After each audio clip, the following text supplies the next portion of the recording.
We are live. It is Sunday. Pretty sure it's September 10th. And if you are here on YouTube, timestamps will be below on the description.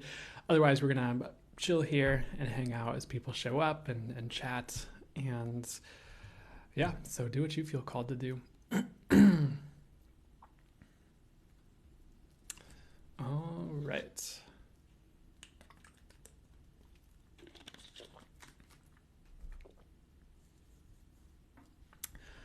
How is everybody doing today?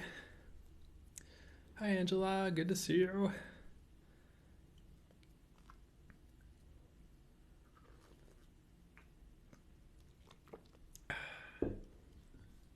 Good afternoon, baby doll. Good to see you. I hope you're doing great. Hope things are coming together in a beautiful fashion.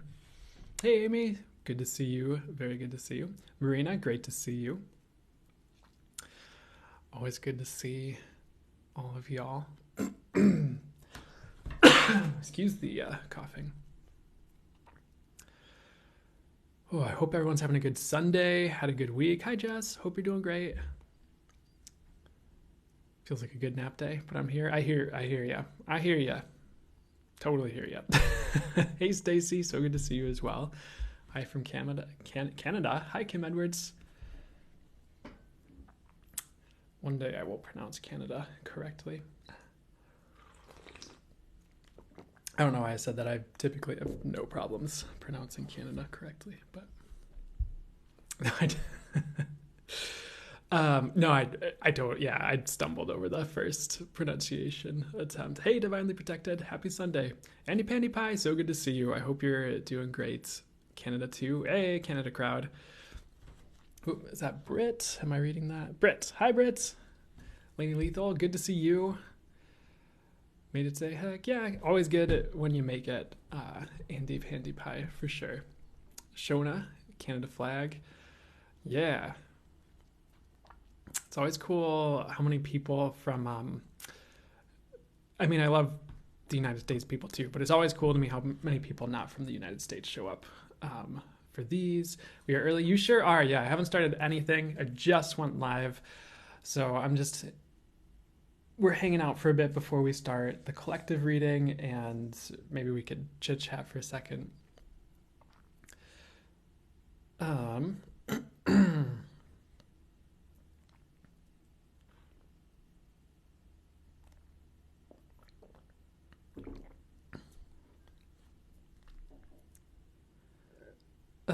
So I'm not doing too many personal reading kind of questions right now with the lives anymore. I totally understand. Like I'm right here. I understand the desire to do so. But I'm just letting you guys know right now. It can be a lot for me when if it turns into a lot of questions. I know I can always set the boundary whenever I need to. But energetically, it can be a lot when there's a lot coming at me. So I'm not doing too much of that today, probably. Oh, thank you, Eden. I appreciate it.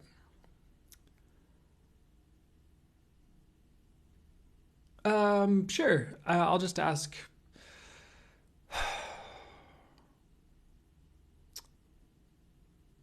So let me see how I'm guided to do it.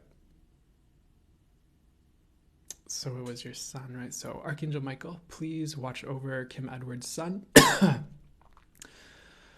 And true angels of the true light, please bring any healing that he's ready for regarding the circumstances and ensure things go in whatever ways would be for the highest good for him and for all and all involved. And I'm just going to ask that things are moved in whatever ways would be for the highest good for him. And thank you so much. Ooh. I would definitely, you might already do this, but I definitely also just pray for him daily is what I'm getting to recommend as well. Ooh.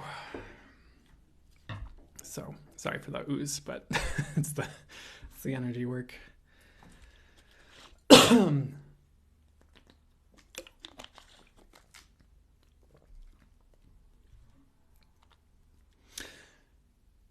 Okay, so we're going to start the collective reading in just a second here. It sure is amazing. Thanks so much, Eden. I really appreciate it. They really want me to get started with it, so I'm going to flip the screen real quick because then you can read words the way they are meant to be read instead of like you're looking in the rear view mirror of your car. I always have the best dragon shirts. Thank you so much. Okay, there's the questions. You always have the best dragon shirts. Thank you so much. I personally love dragons and all that, and I have since I was a kid, but I don't think I've embraced it as much until I got into spirituality and you can talk to like dragon spirit animal, dragon spirit guides and things like that, or dragons. So, which I know is a bit out there for some people, but we're also doing a channeled live, so it is what it is. My husband wore a dragon shirt on her first date. Oh, that's so cool. That's so cool. Andy Penny Pie, will there be any more packages like the red coming out? The plan is yes. I'm working on the orange package, which is meant to be for the sacral chakra. I just haven't quite had the go ahead, if that makes sense, to like put it in motion yet, or the things line up for it to totally happen. So it's in the works, just not complete yet is quite it. So, but thanks for asking. I really appreciate it. Yeah, the dragons are super interesting, and I don't feel like I'm supposed to talk about it too much right now in this exact moment, but maybe later in the live we can get into it and talk about dragons a bit more. Because every time I go to talk about it, they're like, nope. So not right now, I guess, for whatever reason. Sending gratitude. Awesome. Thank you. Are dinosaurs dragons? I get no, which might be like if you mean like in the etheric, I do get no, which is interesting as well. What are those things behind you, the green and black things? That is foam for like sound treatment for the room. Oops, excuse me, I'm trying to adjust. I get all like, it gotta be even, but it's probably fine either way. So this room, you could probably still hear a slight echo. I am planning on doing a bit more sound treatment for the room, but it's meant to kind of help with any like echo kind of issues with the sound in the room and kind of make it less reverby.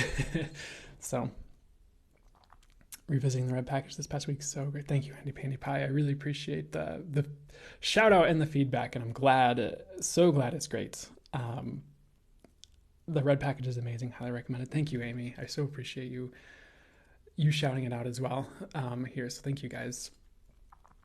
And I'm just glad it's amazing and helping you guys too. So hey, Divine Healing.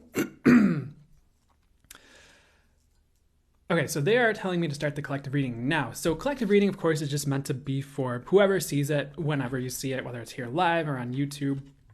It's meant to find you at the right time. So I'm just going to channel and flow with the channel messages and intuitive messages coming through for you guys right now.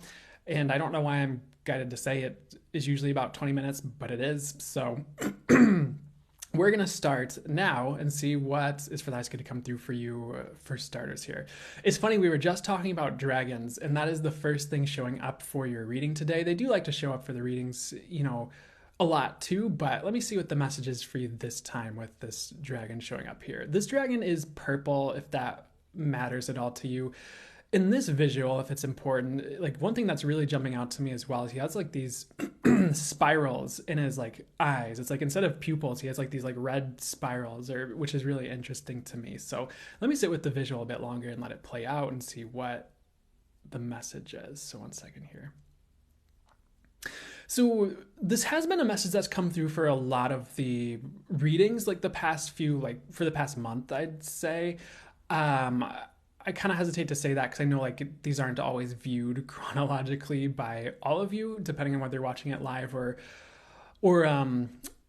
sometime in the future on YouTube. But the words I'm getting with this one are destruction. Like he's flying up into the sky, he's breathing fire down on like this castle or something.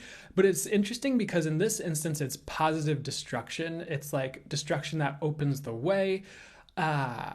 It's like if this were like a story, it would be destruction that allows the hero to move forward. Like maybe he's like a hero would be, or she or they would be trapped in a cave, and like this dragon comes and like punches a hole in the wall so the hero could escape and move on to the next destination. Or it looks like the way is like sealed or shut tight, or there's no way forward, and then this, boulder flies out, from out of nowhere and like opens this hole in like the shrub or the forest or the wall of stone ahead and allows the hero to progress further. So there's positive destruction comes in that like opens a way forward in some way or allows you to move forward, which is really like, especially from something you're stuck in or feel stuck in, or somewhere you don't feel like you can move forward. Another thing jumping in really quickly is kind of how sometimes the universe makes decisions for us when we're at like a crossroads or a fork in the road, or we're not sure what way to go. And then the universe is just like, okay, we're just going to tank this,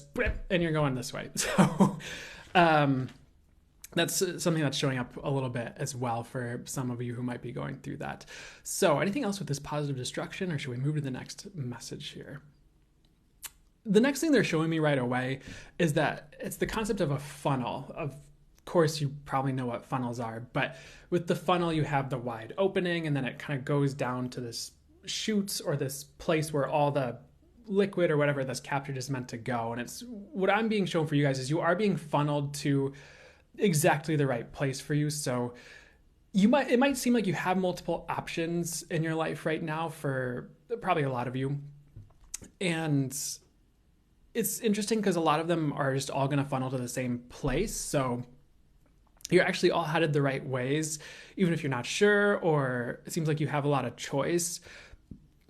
Like something's going to happen where it steers you in the right way, regardless in a lot of ways. I almost want to say of what you choose.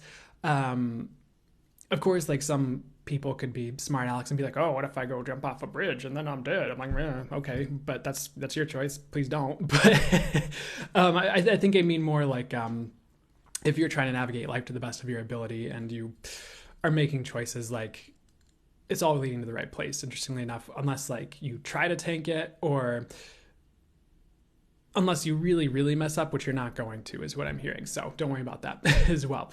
The other thing with this funnel here that they're showing me, it's an interesting message, but you're being funneled to freedom. So when I say that originally about choice and like you're being funneled to the same place regardless, it might seem like a certain amount of freedom is being taken away. It's actually not, is what I'm hearing. Because this funnel is leading you to your freedom, like down the way or down the road, whether that's something that's more like financial freedom and you're trying to go towards that, or it's freedom from a stuck place, freedom from a job, freedom from a relationship. There is more freedom on the way that you're being funneled to.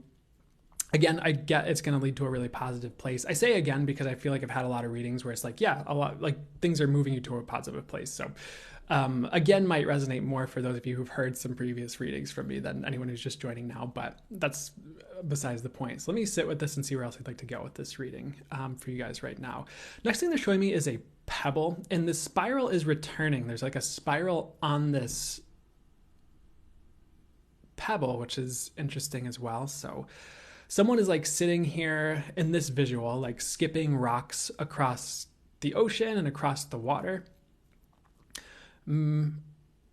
So give me 1 second.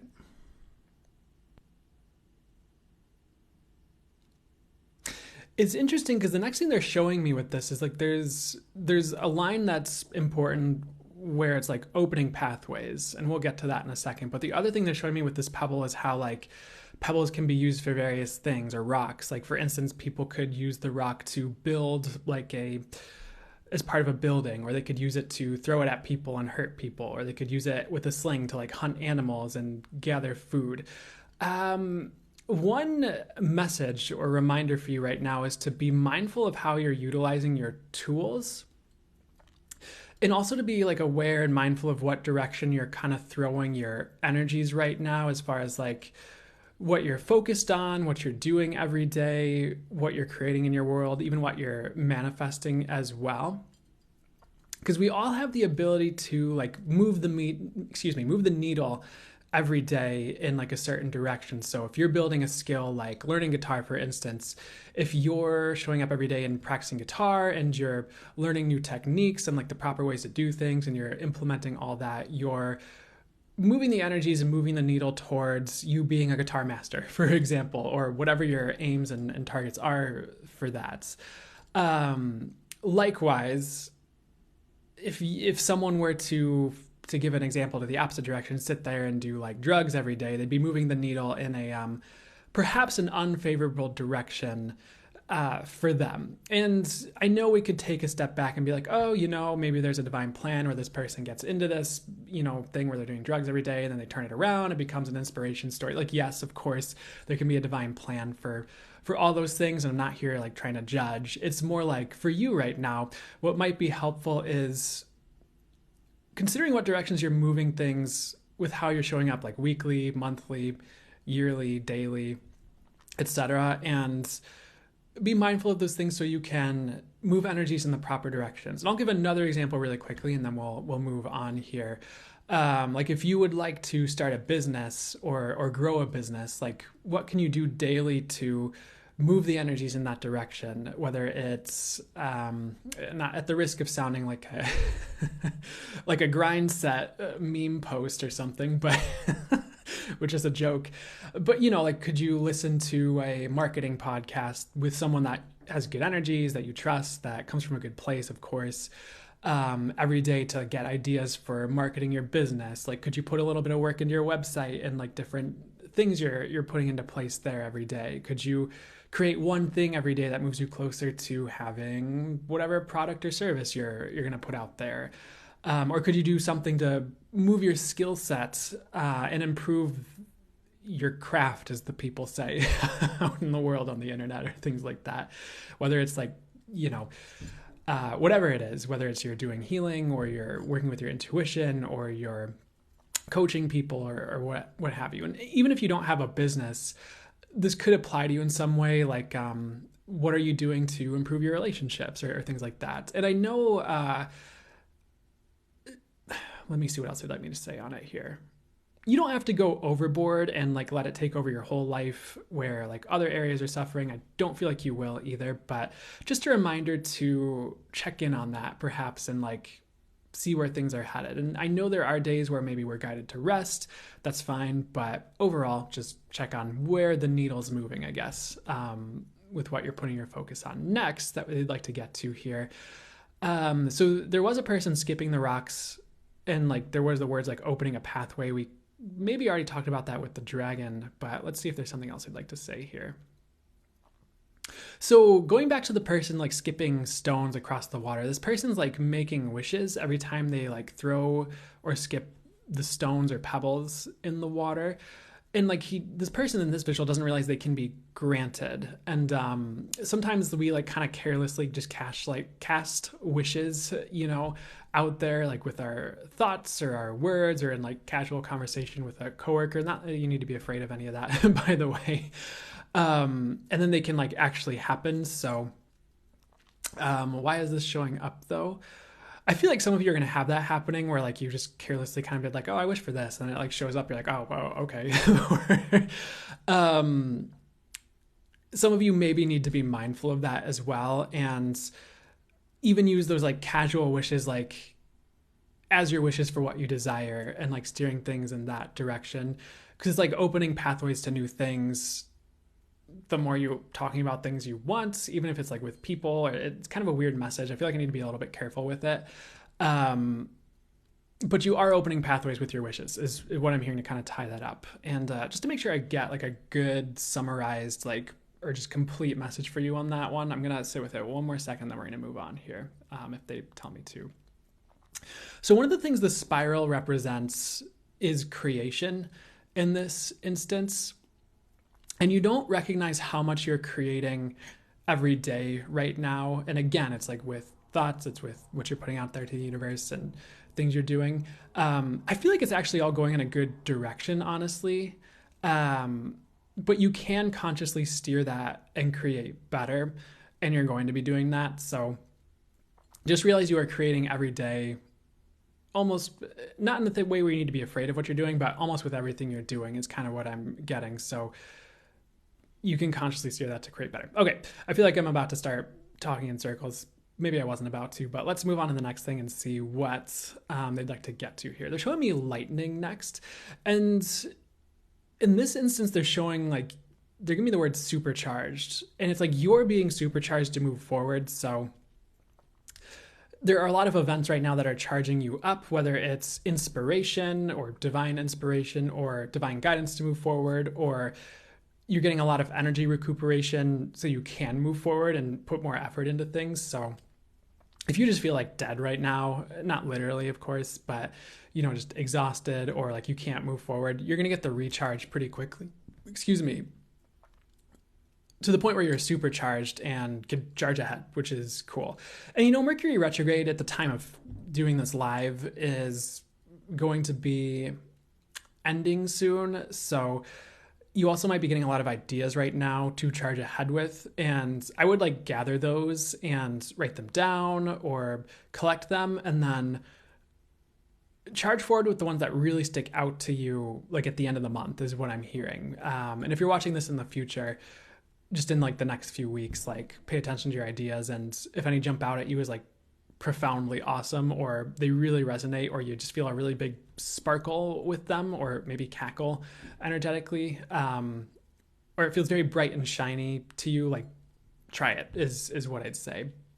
And just keep the other ones written down and you can revisit them later for the right time, is what I'm getting as well, which is cool. Next thing they're showing me is this spider.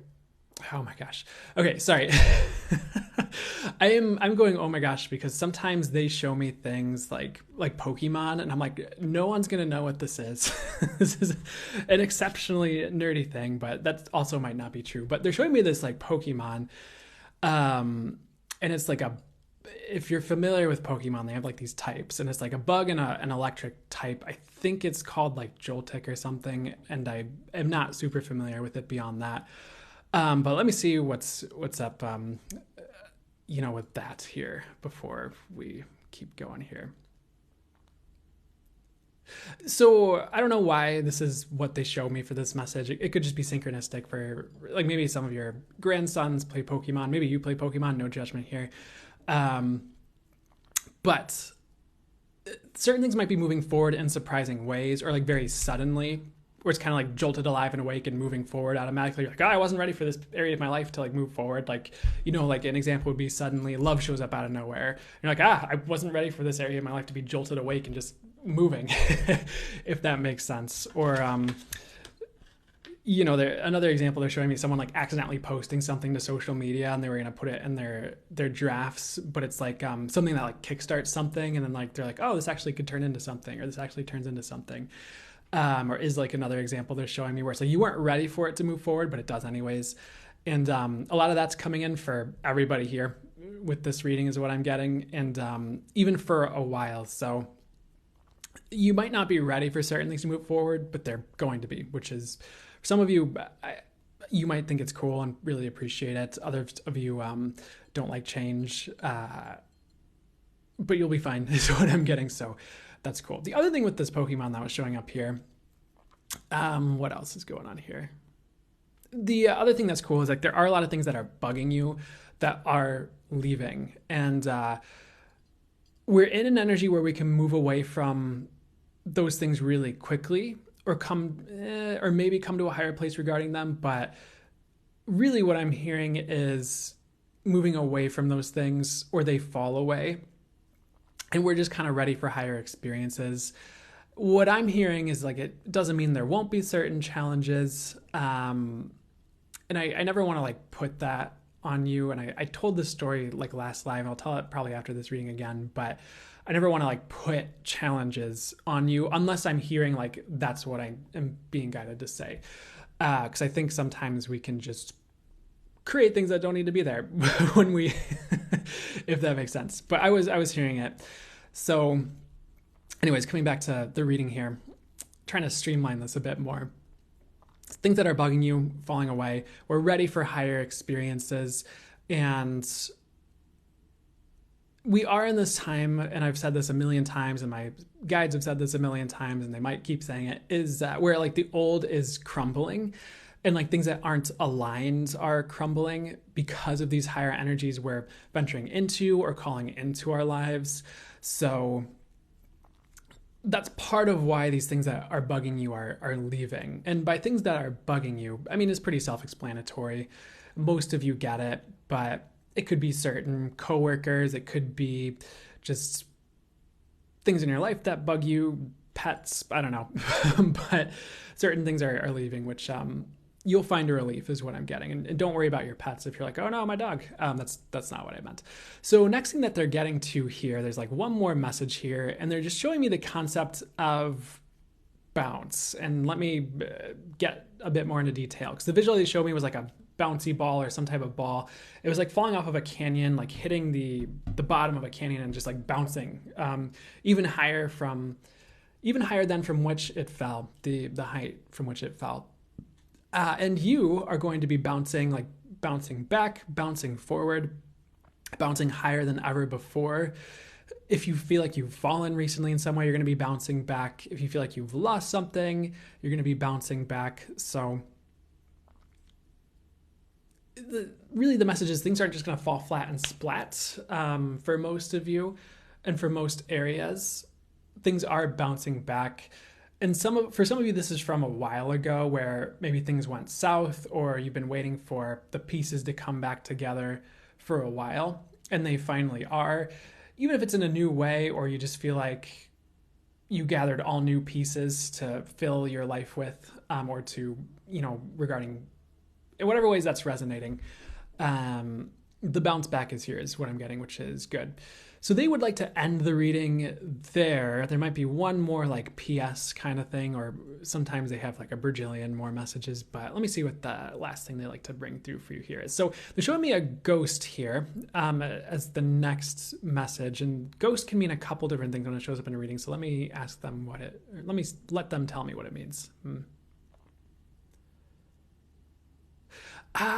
So one message I'm hearing is like, if you are ghosting people, it's almost like that's okay in like some circumstances. It's like kind of like you don't owe anyone anything, and hopefully I'm not triggering anybody, because I know like it can suck to be ghosted on the other end of it. And let me see why they want to say this here. Let me see if they'll give me more information. It's just, I don't know, for some reason I'm hearing it's just okay. It's okay to ghost things in your life. It's okay to move forward. If you feel called to have conversations with people, and it doesn't have to be a person that you're ghosting as well. It could be a project. It could be within reason, like a thing you said you were going to do that you're not doing, or maybe it's like a vow you made to yourself when you were a kid and you're like, I don't know if I can do that. It doesn't have to be super serious. I'm all about accountability, responsibility, honestly. So this message confuses me a little bit as I'm bringing it through, but maybe to you it makes perfect sense and I don't need to explain it, hopefully. For others of you regarding the ghost here, I feel like you're getting the reappearance of things that have ghosted you.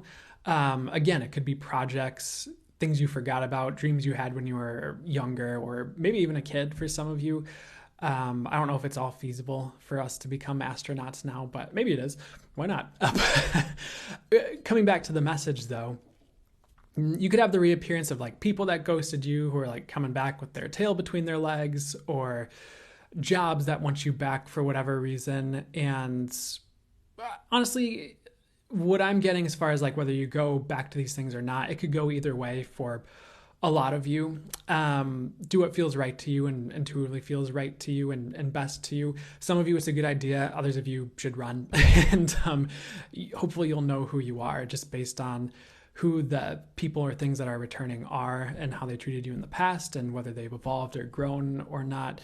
And you'll know pretty quickly either way. Like they'll show you like right away. So don't worry too much about that. But that's it. So I hope that helped, resonated, do whatever is for your highest good. For some reason, they want to bring in a quick reminder of like remembering the dragon and the way being opened up for you. That's coming in soon. this next week, next month-ish kind of time. I don't know. That's the time frame they're giving me. So, and again, that message was positive destruction that opens the way, is what I remember them saying. So something like that's happening. Okay. And we'll move on to the fire signs in just a second. And hello to everybody who joined while I was doing the collective reading as well.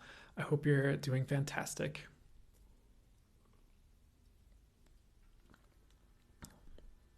You're so welcome, Don. So usually I'll hang out for a second between readings just to say hi and see what's going on with people and chat about things. And that's what I'm doing now for anyone who's new or just tuning in or anything like that.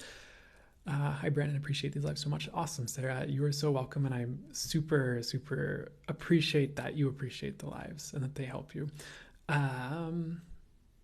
Cleaning HP, the fire pit. Hey, Prince Priestess. Great to see you. Hey, Jessica Johnston.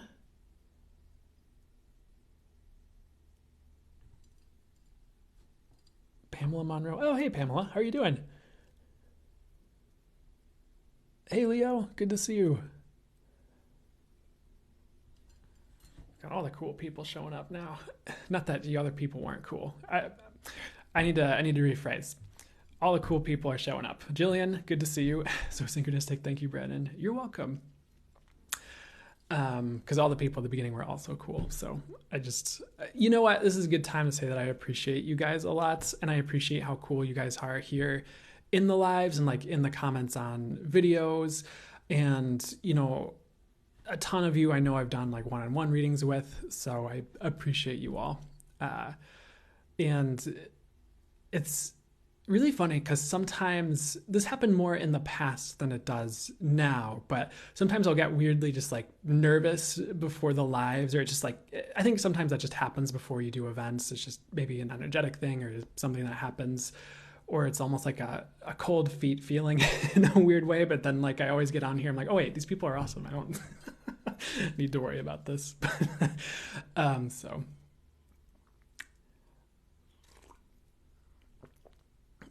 thank you guys. Thank you, Leo. I so appreciate that. It's 4 a.m. here. Oh man, but I said if I was meant to watch, I'd wake up, and here I am. Love it here. Aw. Well, I'm glad you're here, Jillian. Red mug, by the way. Thank you. It has a Hola Bonita on the inside. So, hello, beautiful. It wasn't originally my mug, if you were wondering about that, but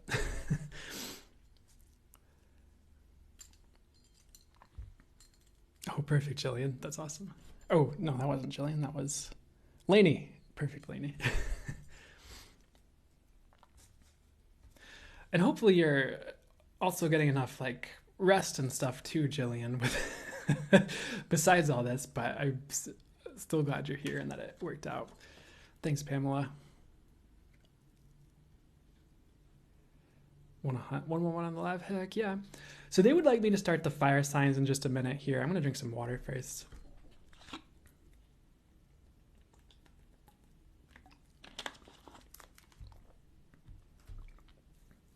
Hot Fuzz, cool.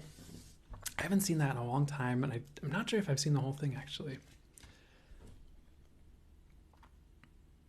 Ooh, any thoughts about fall energies? Yeah, we can dive into that before we get into the fire signs reading. So for Southern Hemisphere folks, this will be the spring, I believe. But let's see what comes through. I'm going to probably do like a full reading on that, and we'll either do a live for it and kind of delve deep, or we'll do it on YouTube, or so I don't know if usually if I go like super in depth, I don't know if TikTok videos are long enough to really go into the depth I'd probably like to for like a longer time span like that. So maybe we can do just a see what they bring through for starters now though. So they're kind of showing me some of the typical like autumn kind of things. Like they're showing me the theme for starter of like harvest. In the good news is, and I like when messages like this come through, it'll be like easier to harvest this autumn than like years prior. So it's going to be easier for manifestations to come in, easier forward movements, easier to acquire things you desire or deserve over the next like even like 6 to 12 months is what I'm getting. So we are kind of in this elevated manifestation period right now where things can happen really quickly. One, because this came through in another reading I just did, things are evolving forward really quickly. But two, just because we're in that energy and so many people in the collective are waking up to manifestation and what's possible with that. And as more people do that, it, for the highest good, opens the doorway for people who are more well-versed to get even better and faster with it with greater ease than before. Not that you... I'll get into this really quickly. The other thing I would say is you're not limited. So I do believe personally that if you're unlimited and you are infinite on a certain level, you can move forward with those things all on your own, regardless of the collective. And maybe that's not always true. Maybe there are sometimes certain things we need to work through, but that's what I would create more. And my guys are kind of like, maybe not, but maybe you shouldn't. So I'll have to sit with them on that personally. Let's get back to the fall energies here as a quick rundown, because that is what we're moving into rather rapidly. The next thing they're getting to with the autumn here, they're kind of doing a play on words with the fall, but it's like things falling away with ease. I really get that this is especially things that like hinder, things that we've been cocooned in the past. Man, it could even be a decade for some of you, but year, months, past while, if you felt a bit more cocooned and like you're in like a preparation phase or you're just kind of isolating or withdrawing a little bit, it's going to be a big energy and time to like come out of that and start to create more with the world, co-create with the universe. So a lot of you are going to be just called forward in the autumn. That's going to be a big energy that's prevalent, and the things that hinder are falling away quickly. I suppose that could be uncomfortable sometimes if that happens, if we're very comfortable in our cocooned and blanketed, area, or I almost wanted to say like blanket fort, like our little fort. But I do feel like this is going to happen with ease. So it can happen quickly and easily as well. The last thing they'll say, and again, we're going to do a more in-depth reading sometime soon here, maybe even next week, with this autumn though, at least for this crowd. Let's see. The last thing they're showing me, unless they want to go further, is the sun. And this is positive. There are a lot of things we hoped for, like coming in each one of us. There is also going to be like a bit of a letting go as well to make space for that, or maybe even there could be some discomfort for some with allowing that in if we're not used to joy or if we're not used to things manifesting for us quickly, or we're not used to things happening quite like that. There could be some discomfort with people who want to identify with the negative when that sun comes around. That's not going to be all of you though. For others though, with the sun here, what I get is that is the period we're venturing into.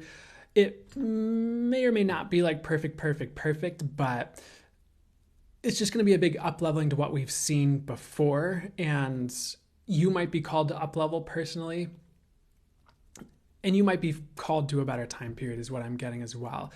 It's just like crossing the bridge to that I feel like we're in right now, honestly. And that can be great and fine. And that could also be disconcerting depending on how it's going down. But I feel like we're all heading towards the sun, which is awesome. I feel like that's it though for what they want to get to. And again, I'll let you know when I do anything a bit more in depth for the autumn.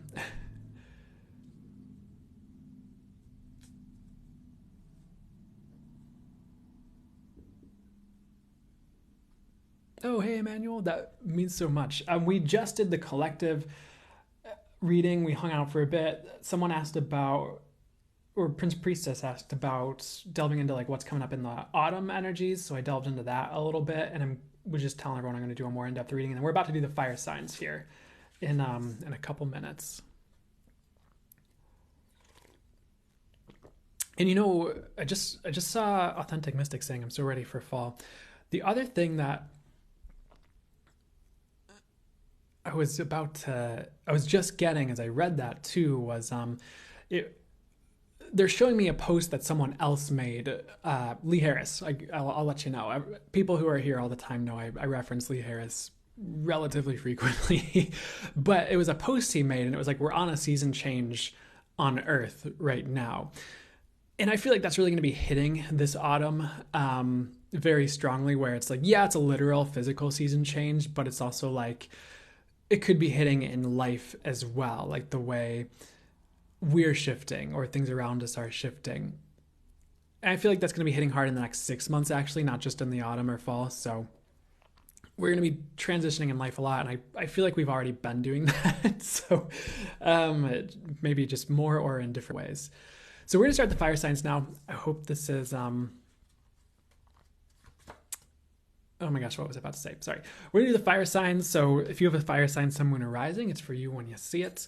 And I'm going to just flow with the channel messages coming through and intuitive messages coming through, and we'll see what shows up for you for the highest good for this reading. And they'd rather I say it's channeled, I suppose. So let's delve into it, though. The first thing showing up for the fire signs for you guys, it was like it looked like a pumpkin patch. And there were gourds, there were like pumpkins, of course, there were like autumn leaves. I know we just talked about the autumn here. And you guys, the first message for you actually is harvest, which is exciting. And they want to delve deeper into that message specifically for the fire signs right now, because you might not feel like you're about to have like a harvest. And usually in readings, when like the term harvest comes up, it's about receiving. It's about certain achievements or manifestations showing up for us, even if it's out of nowhere or we weren't expecting it.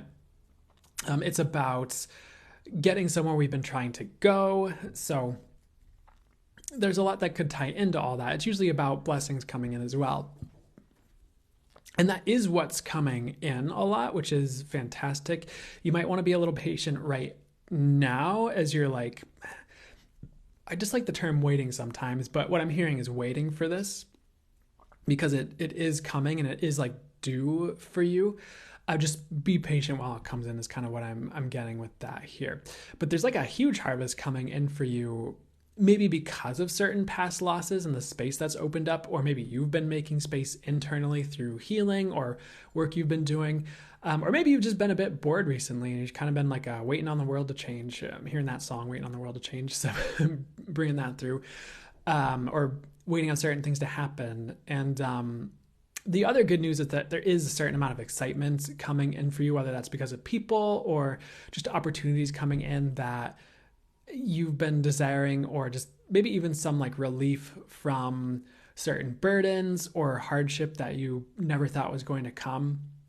And it doesn't even have to have been like a long time or anything crazy. The other thing they were kind of showing me with that is like, you know how sometimes you get sick and like you have the flu for like 2 days, or maybe I'm the only one who does this. You have the flu for like 2 days, and like in the midst of that pain, you're like, oh man, will I ever feel fine again? Or like, you know, will I ever feel well? Will this pain ever cease? And, you know, and of course you end up recovering and feeling better, you know, thankfully and blessedly, however long it takes later. And, you know, if you're going through anything, I feel like you will recover regarding all that. But let's move on here. Changing gears. The next thing they're showing me is like we're in... One second. Sorry. Sometimes I like close my eyes when I pause, and I realize I don't close my eyelids all the way, and like it looks weird if the whites of my eyes are showing, and it's fine. It's just I need to close my eyes better. But anyways, with the factory here, and maybe that didn't happen that time, but anyways, so the cool news with the factory is that things are being produced for you by the universe. And it's interesting because like maybe you've had some malfunctions is the way they're showing it with things that have been showing up, or you feel like that, like if certain things have gone wrong, or maybe the universe had this steady like production for you of things that would show up for you, or it could be like income, or it could be desirable circumstances that would show up for you, or that you would produce yourself or something like that. And there's like actually not really a malfunction. Again, like you're kind of in this like change of seasons for you. So it's like time for new products is the way I'm hearing it metaphorically. What that actually means is actually higher manifestations, things that are more aligned coming in. But when that first like different product drops, it might not like fit perfectly in your world, or you might be a little bit worried about how it shows up or like what changes in your life when things like this start to change. But it's like there's actually positive things coming regarding this because it's an upgrade. So I feel like I'm not summarizing this well, so let me sit with it and get a better summary for you. So just know you have upgrades coming in and better things being produced in your world. It's just like the period in between like what was before and what's coming is a little bit shaky as like kinks are worked out of the system, as bugs are worked out of the product, maybe if it was like a, metaphorical computer kind of product. But it's going to be better, which is cool. And you are on this like journey of like continual improvements, or this path of things continually improving. So I would get used to upgrades. I'd get used to working things out of your system as you change and as you get better things showing up for you. It might be uncomfortable sometimes, but it's also not going to be that bad is what I'm getting. But one of the messages with all this is that consistent improvement is coming in, which is cool. Next, so they're bringing in some of the things they showed me in the collective reading. They're actually showing me like 3 symbols at once that have shown up in the previous readings. And one is the spiral, which was a interesting thing that kept showing up in the collective reading. 2 is like the funnel that we talked about in the collective. And 3rd is the sun, which actually came in that autumn quick dive that we did. So let me see what's going on with all 3 of these. And there's actually 4 because there is an autumn leaf. And so we're all on these themes right now. And let me see what they're trying to get to here. So if you were here for the live, all those previous messages from those previous readings do apply for you is what I'm getting. So keep those in mind with this reading as well. There is a reminder, like with the spiral, you're creating a lot more than you realize every day, like with your words, with things you're doing every day, what you're putting your energy towards. So make sure you're putting your energy towards things you would like to create and like to see in your world. And I know sometimes we have like a job or 9 to 5 or whatever that we aren't as excited about. And I wouldn't worry about that so much. Like you're paying your bills, perfect. Like the universe knows. The universe isn't like, oh, you work in the mailman industry, like we're just going to create more mailman industry things for you. Like it knows what you're trying to move towards. Like it's not going to be I almost swore, it's not going to be a butt to you, unless you really deserve it, which I don't feel is most of you at all, or hopefully not any of you. But I digress. It's like, what are you doing in your free time? And rest is fine. Self-care is fine. Those are perfectly well. But are you putting enough energy towards what you would like is the question for you regarding all that, if that makes sense. Whether it's manifesting, whether it's putting action towards things, whatever you have time for and works for you with your schedule. The more time within reason you're putting towards things you would like in your world, the better is the reminder for you. And you will do this is what I'm like. I'm not saying like, oh, you will or else. I'm just getting that you are going to. So that's cool. And like, I really am going to ask if they have a better explanation for like, you're creating more than you realize.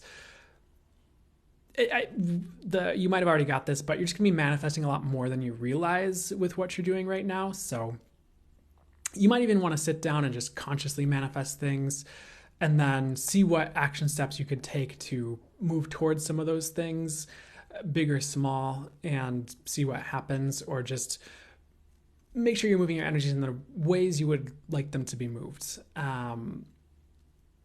The other thing you could do with this is another example for this is like things you listen to, especially with an intention. So if an example of moving the energies in a certain direction would be like listening to a video that is meant to help you bring in abundance like every day, for example, like that's moving the energies towards abundance every day. Or maybe it's watching a Reiki video for success or for love, or maybe it's calling in divine protection every day. Like there's, lots of ways we can consistently set intentions and move the energies in certain directions or work towards creating things that can even like compound sometimes over time. So you get that. And I'm going to move on to the next thing. So they're moving to the funnel next. I feel like you're just automatically going in the right direction, and it's almost like there's nothing you can do, which in some ways is great. And for some of you that might be a relief, or for all of you that might be a relief. So I'm getting a weird message like, don't worry too much about your overall direction. It's like taken care of for the next while. And when you feel like you're at the end of this funnel, and metaphorically, and funnels of course funnel you to one point that, or one thing you're supposed to get to, or a collective of things, whether it's a destination or a path. Once you're at the other end of this, you're going to feel a lot more freedom, and then you can like choose your path more, is what I'm getting for you. But you'll also know what you would like to do by then, and it will be a lot easier to move towards that, if that makes any sense. I feel like I'm going to ask them to summarize and kind of do a little bit of explanation between the last few messages, just so it makes a bit more sense for any of you that are confused, which could be none of you, but let's see if they want to summarize it a bit better here.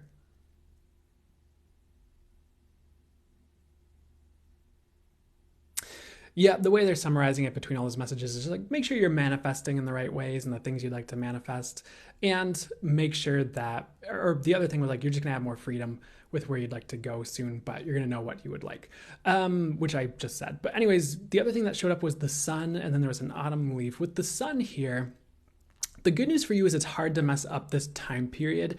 We already said this, but a lot is taken care of for you, like in the next month, maybe even in the autumn season in the next little while. So things are just going to be moving in the directions they need to. And the other thing with like what you're manifesting every day, it could even be like you get to the end of this funnel, that this area you're being funneled to by the universe. And then like what you've been manifesting is like, boom, all drops, and then it all starts to take off, if that makes sense. Or you see it over the next year, things start to drop in. Not that things can't show up sooner, but that's just another way things could show up for you. And the next thing with the autumn leaf here, the word I keep getting with this leaf is like trepidation. And many of you might have certain trepidation right now, like regarding your path, regarding things that have happened. Some of you might feel lonely right now. They're giving me the word lonely. And they're showing like someone, like a representation of you, like on this path. There's like autumn leaves. It's like a dirt or gravel path. There's like autumn leaves all over the path. And you look a bit forlorn. You're afraid of what's up ahead, honestly, like in your life, but you actually don't need to worry. This autumn for you that's coming up is also about, and if you're watching this in the future, it's just the next, 3 months, the next little while, it's about hope is what I'm getting, and like the restoration of hope. Like the universe doesn't want you to feel like life always sucks. The universe doesn't want you to feel like you always have to be worried about what's up ahead. And if we haven't seen that for a while, I totally understand how you might not feel that way. But it's like you're going to be shown that you can, or that it's safe to do so, if that makes sense. And that's part of what this next little period is about for some of you. For others of you, there are just positive things ahead and you're expecting the worst. So I just feel like the universe is going to be proving you wrong about things you're afraid of, if that makes sense, which is cool. Going back to the sun here, it's weird because there's also like, if you're familiar with the sport, well, you probably are, hockey, there's like these hockey sticks behind the sun, and I don't know what that's about yet.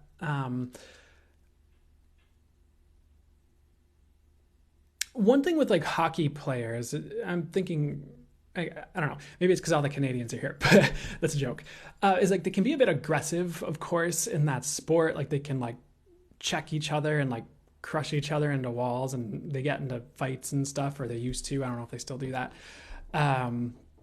it's a little bit of a rough sport, and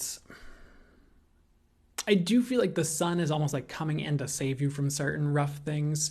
Like maybe you don't want to be in the hockey arena, you want to be in fluffy toyland with cotton candy and butterflies. You might have to meet the universe in the middle a little bit and kind of have like the in between of all that, but it's going to be better than what you've been through is what I'm getting with that. So, and hockey could also just be a symbol or synchronicity for others of you as well. The other thing they're showing with like the hockey sticks is it reminds me of the word HE, double hockey sticks. So some of you are being like saved from hell, not literally. It's not like a Christian propaganda thing. It's more like you're going through something that's like a hell to you or have been. Not all of you, by the way. And the universe is bringing the sun in to like get rid of that and kind of wipe the slate clean. And it's like you've kind of been through enough with that. It's like let's move on to greater things. Like you don't need to dwell on this or stay here and like anything like that. It's like time to move on. So time to move forward to better, essentially, is what I'm getting. And the sun in this visual is like urging you to do that or coming into your world to show you the way out and to that. So out of hell and to that. So not all of you are going to feel like you're in hell. Thank God.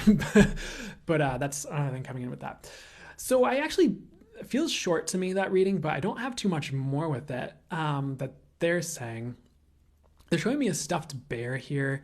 And it's a very weird combination of images because at first it was almost like a Build-A-Bear, if you're familiar with the Build-A-Bear workshop, and like someone had like ripped the heart out of the bear, like the stuffing out of the bear. But the other thing that was like being taken out of this bear was like if you remember some of the older like Mario video games, Super Mario video games, like on the Nintendo 64, like there are these like power stars that he would have to like collect to like progress in the game. And there were a couple Mario games where there was a similar, what's the word, formula for the gameplay, I guess, or the story. And let me see what that's about, because it's very strange as an image to see this Mario power star being pulled out of a teddy bear.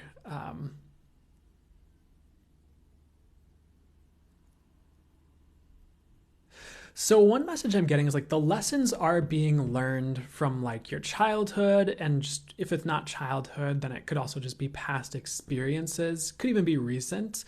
And it's going to allow you to progress really well in the future. Like you are gleaning wisdom from this, maybe even power in some ways.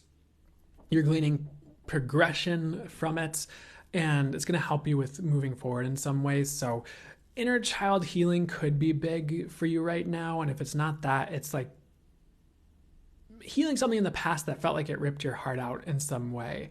But it's actually going to help you a lot in the future in big ways. And I'm hearing you'll be glad it happened. I personally hesitate to say you'll be glad it happened, but you very well may be. And it could be more like you don't like that it happened. You appreciate what you gained from it and how it helped you, prepared you for the future.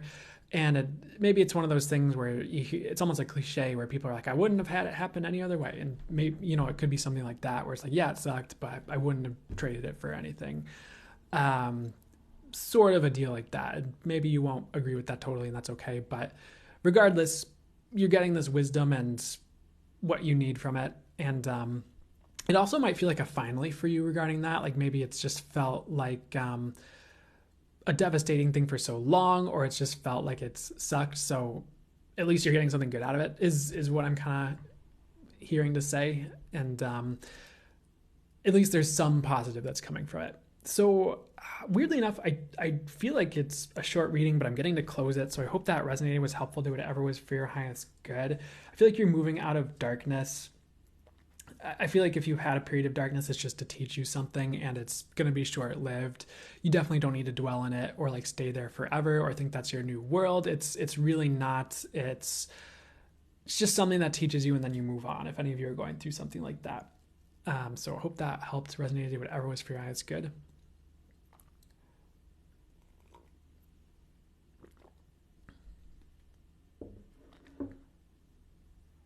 Yeah, you're welcome.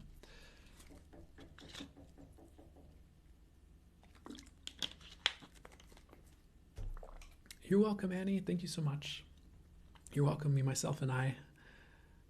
You're welcome.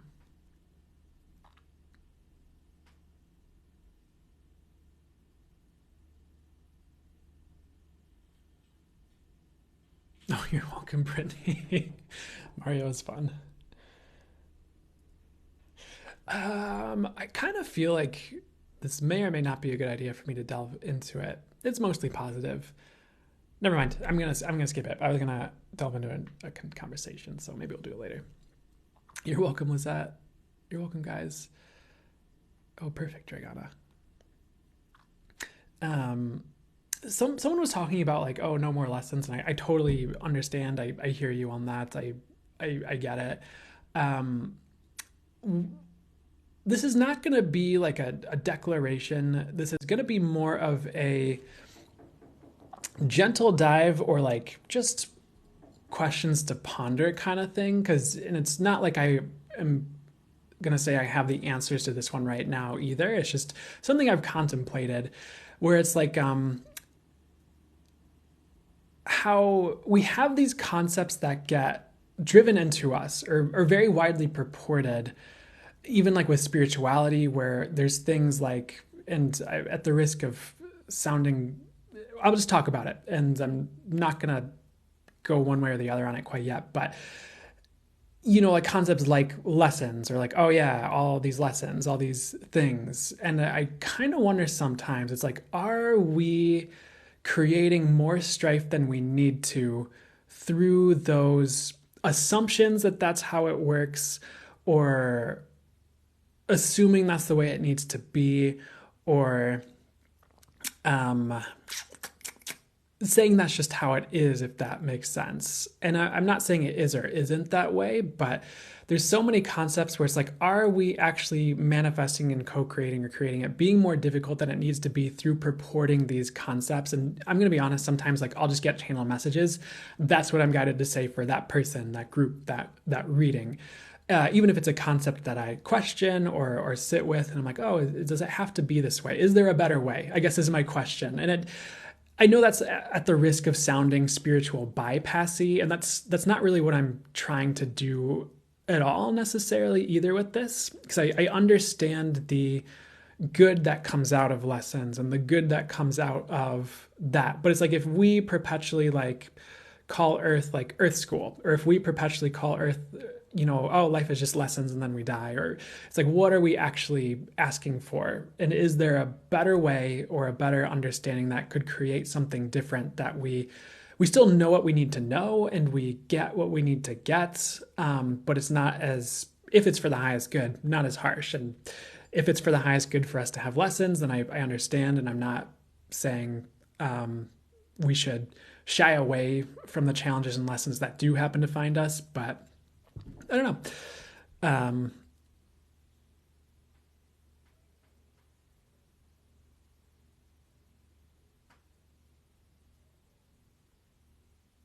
Unlearning the world to relearn the universe, perhaps. Abundance Love Joy, which is a great username, says, I hope we're here to create more joy to elevate all. We definitely can be. As the words I heard were like, we definitely can be. Interestingly enough.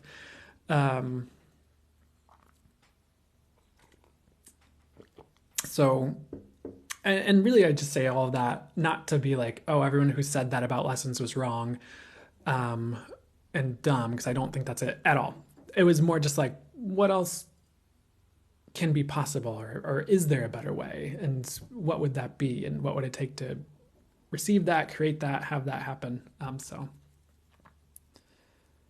to respect limitlessness and also get the message across without tainting with our different understandings. I do my best.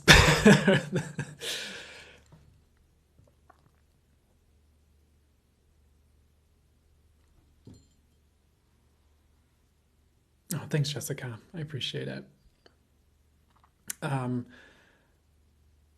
don't know. It's a challenge because, sometimes it really seems difficult things do happen. And I don't know. It's just an interesting thing to delve into. So we're hanging out right now. We're going to start the Earth Signs reading soon.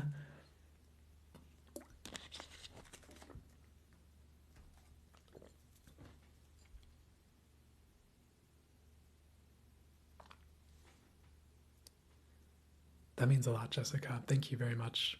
I appreciate you, is what I would like to say. In the best ways. Um, Lainey says, I feel like I'm a spiritual warrior. You are, is what I hear when I when I read your comments. But I also kind of feel like in some way all of you are, even if it's in different ways. And that could very well be Lainey, like the second comment that you brought in as well.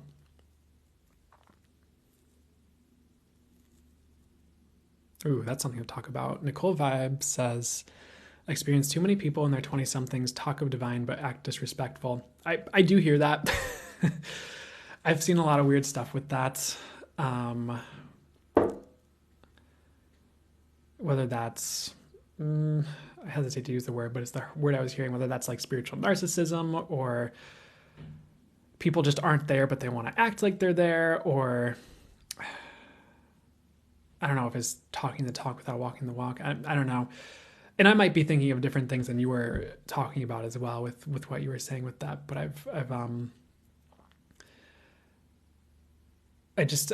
had my own experiences that I very much disliked with people who talk the talk, but then when it comes to who they are and their actions and where they're at, it's not quite what I would have hoped to have seen personally. You got the gist of it, yeah.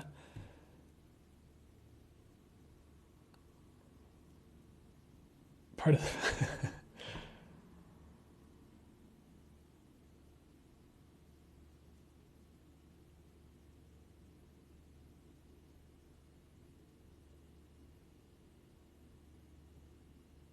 Thanks, Abundance Love Joy.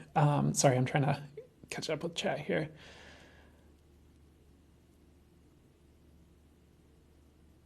Brittany, you asked if I tap into Akashic Records. That's an interesting topic. What I hear is I can. Maybe I do sometimes without realizing it when necessary and when they guide me to or have that happen. But what I also get is really you can get all divine information from source.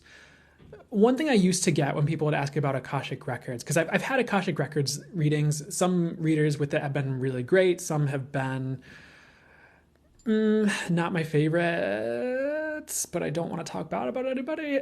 So I think it's you could see it as another modality. What I was getting about it back in the day when people would ask me about it is like it's another way to get the divine information. So if you're already channeling, do you really need it?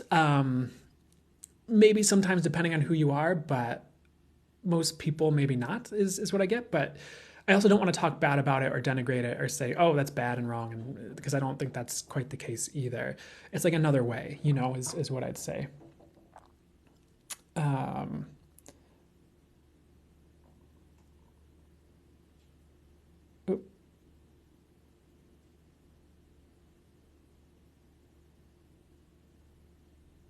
Ooh, Abundance Love Joy, yeah, yoga community. Well, I know there are some great people I've talked to who are in the yoga community, but there's also been things that have been a little rough for me in the yoga community too.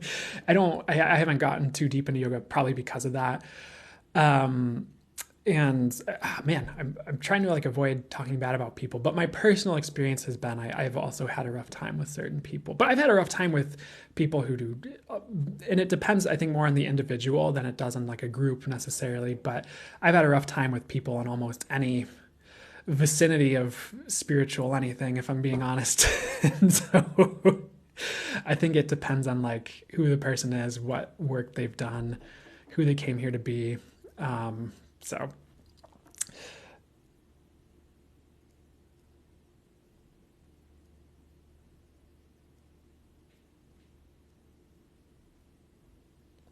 Angela, you're asking would I call that a lack of shadow work? And I wish I knew what you were referencing because I don't. Because I think there's been too many things I've talked about by the time I saw your comment. I'm so sorry.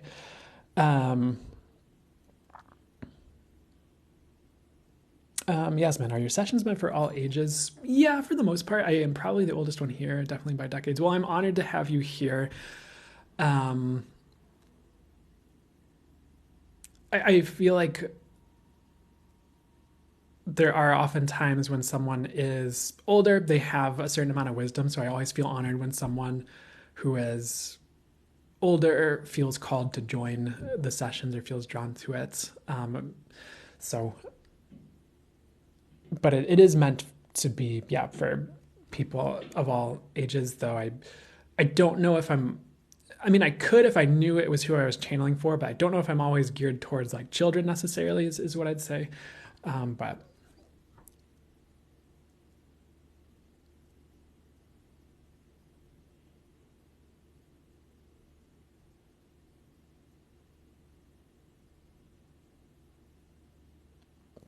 oh man.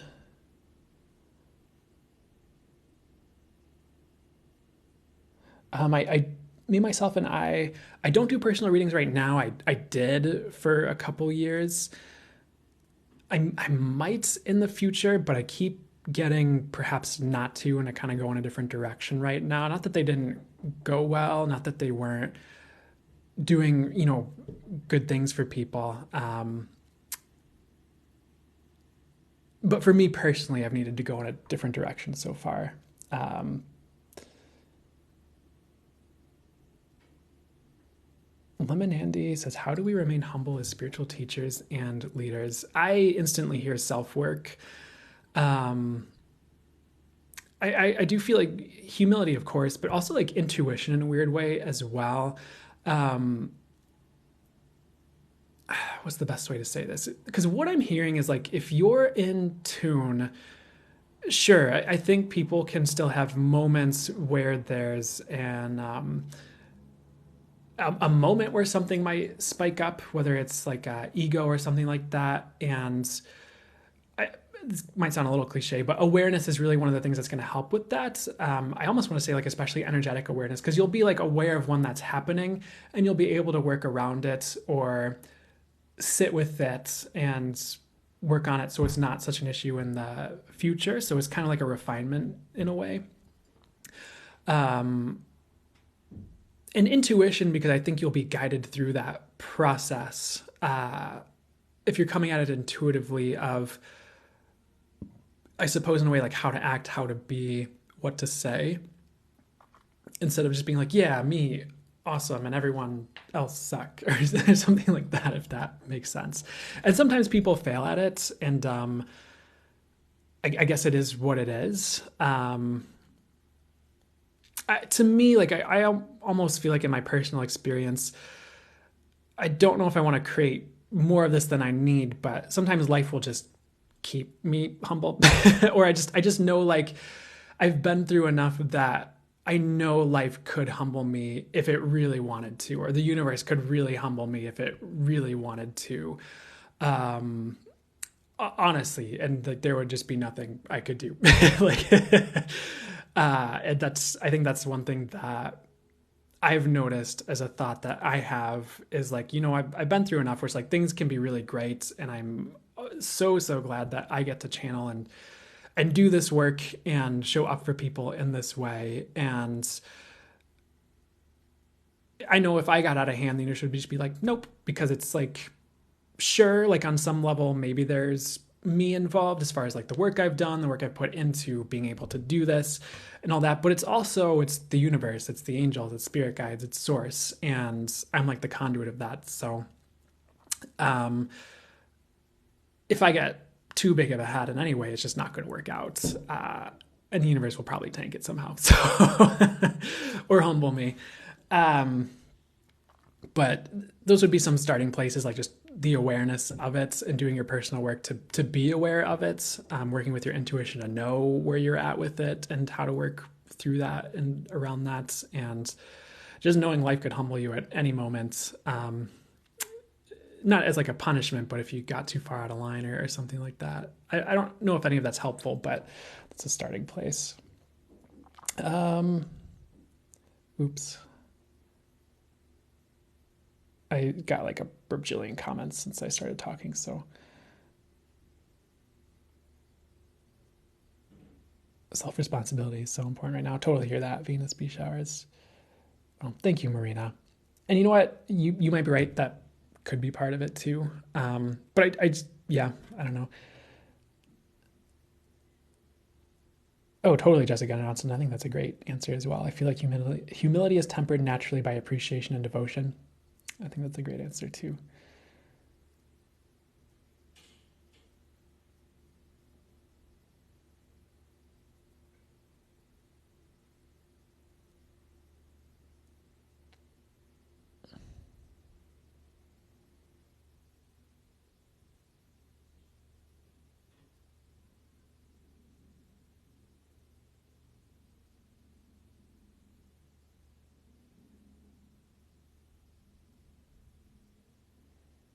Whoop, whoop, whoop.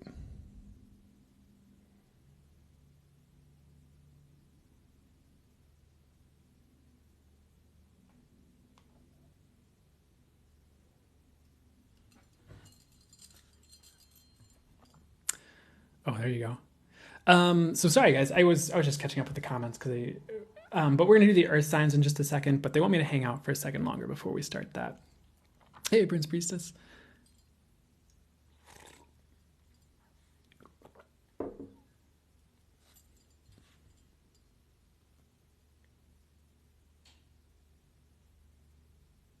Thank you. I am doing well overall. I am doing well overall. Okay, we're gonna start the earth signs now. So we have hung out enough to them. So if you have an earth sign, sun, moon, or rising, this is for you when you see it. I hope, of course, this is helpful, resonates, says whatever is free high is good. But I'm just gonna flow with the channel messages coming through for you and see what shows up. And let's delve in. So first thing showing up here. This came through the fire signs a few weeks ago, but an earthquake is one of the first things. But it's almost like the earth is like shattering, and this intuitive visual I'm getting.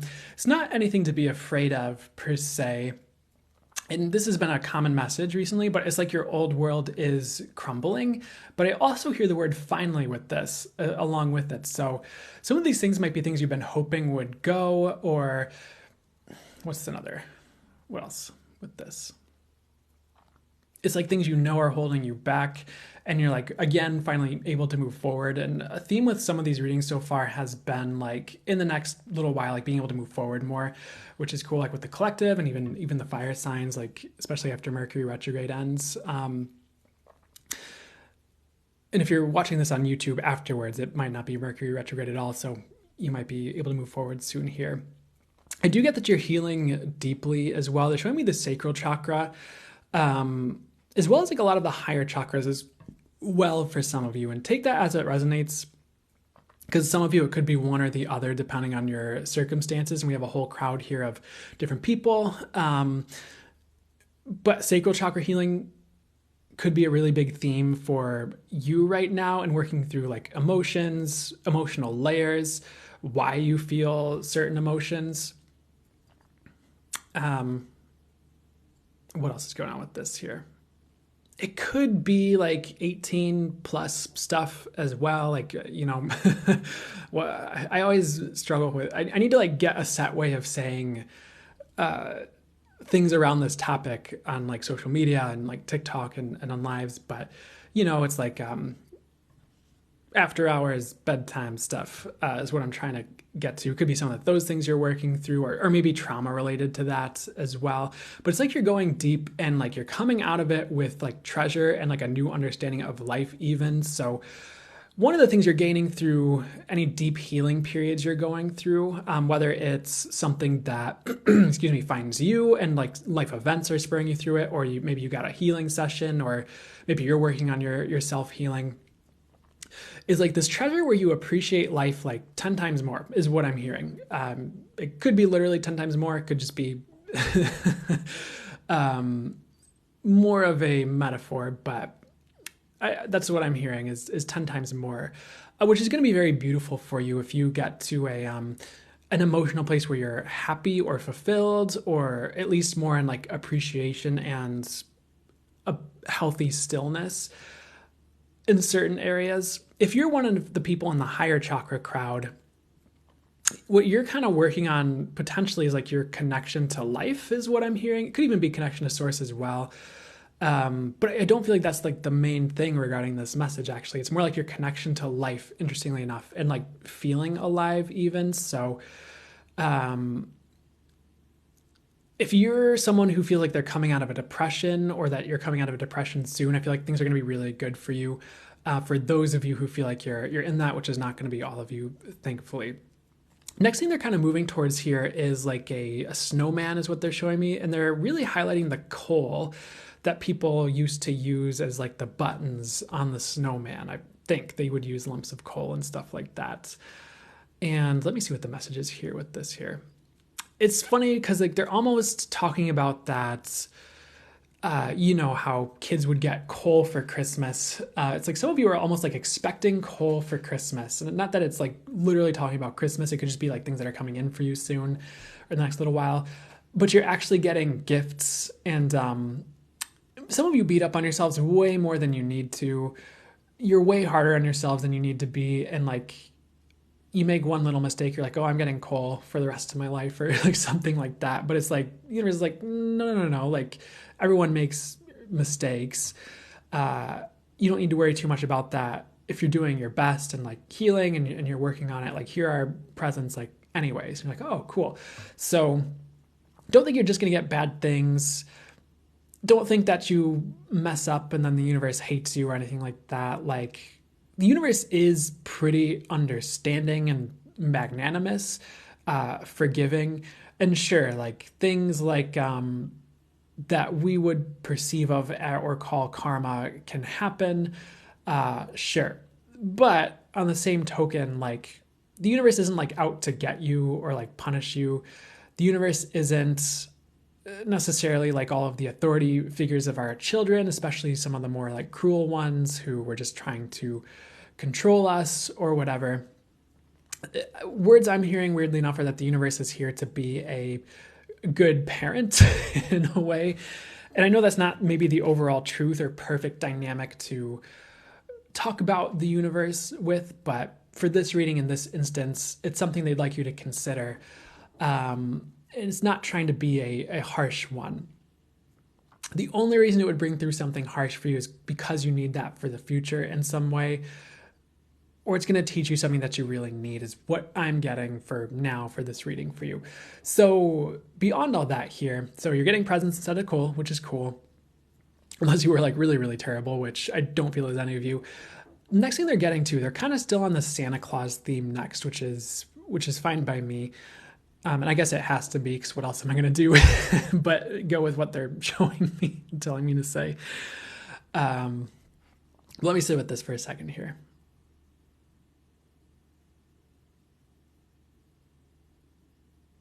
I don't know why this is the way they're bringing through the message, but if you think of certain movies where like Santa Claus runs into trouble getting all the gifts to people, like Elf, which is or used to be one of my favorite Christmas movies, at least. It probably still is. I haven't watched it in a while.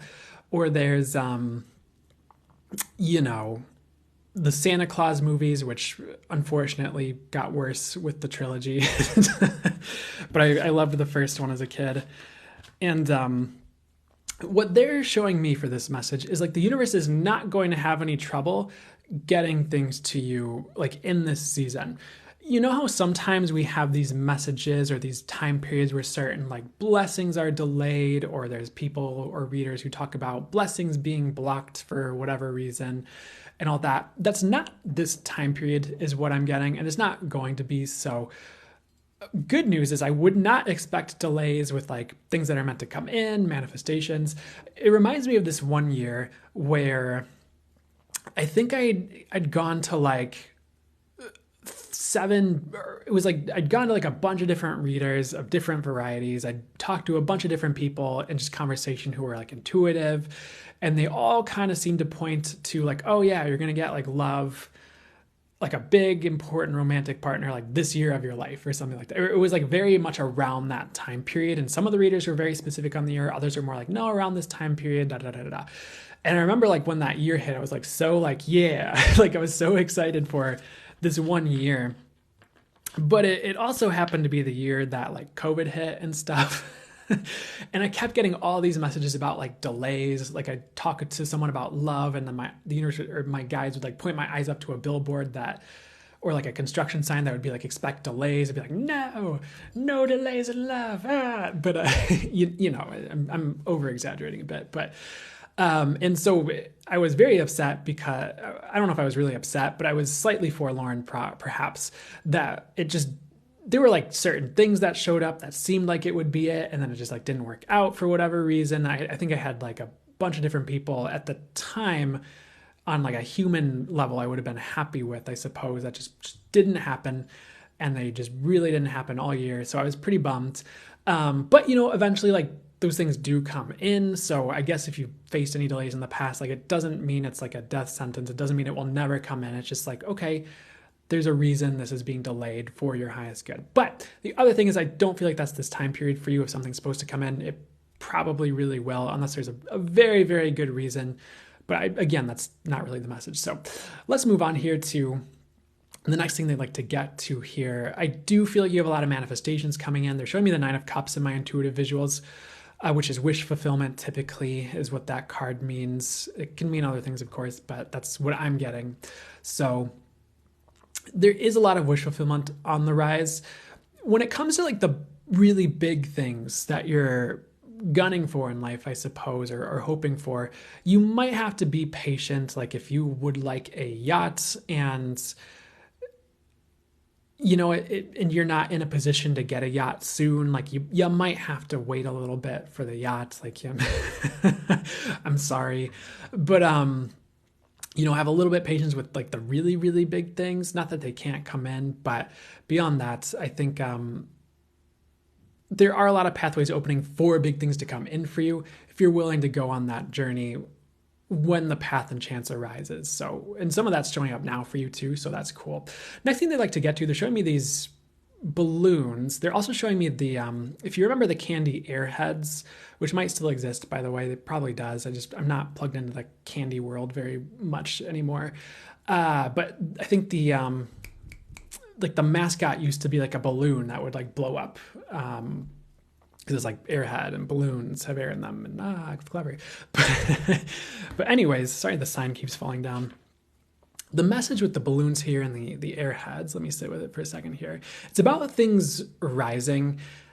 You might be expecting certain things to stay in your world that just aren't going to, because they don't belong at the elevations you're going to. And this could be friendships, certain careers, and some of these might surprise you where it's like, no, you'd expect some of these things would be able to elevate with you, but they just can't for whatever reason. And like, that's okay, is kind of what I'm getting. Because you'll get the higher equivalent at the higher elevation at a certain threshold that you could never dream of at the lower elevations. So don't ever let this be a detriment to you expanding, elevating in frequency or in the world. You'll get something better always, is what I'm hearing. It's almost like a promise from them. And I, as a reader, I sometimes hesitate when the word promise comes up, but I just have to trust, I guess. So it's like really okay if things drop away as you elevate.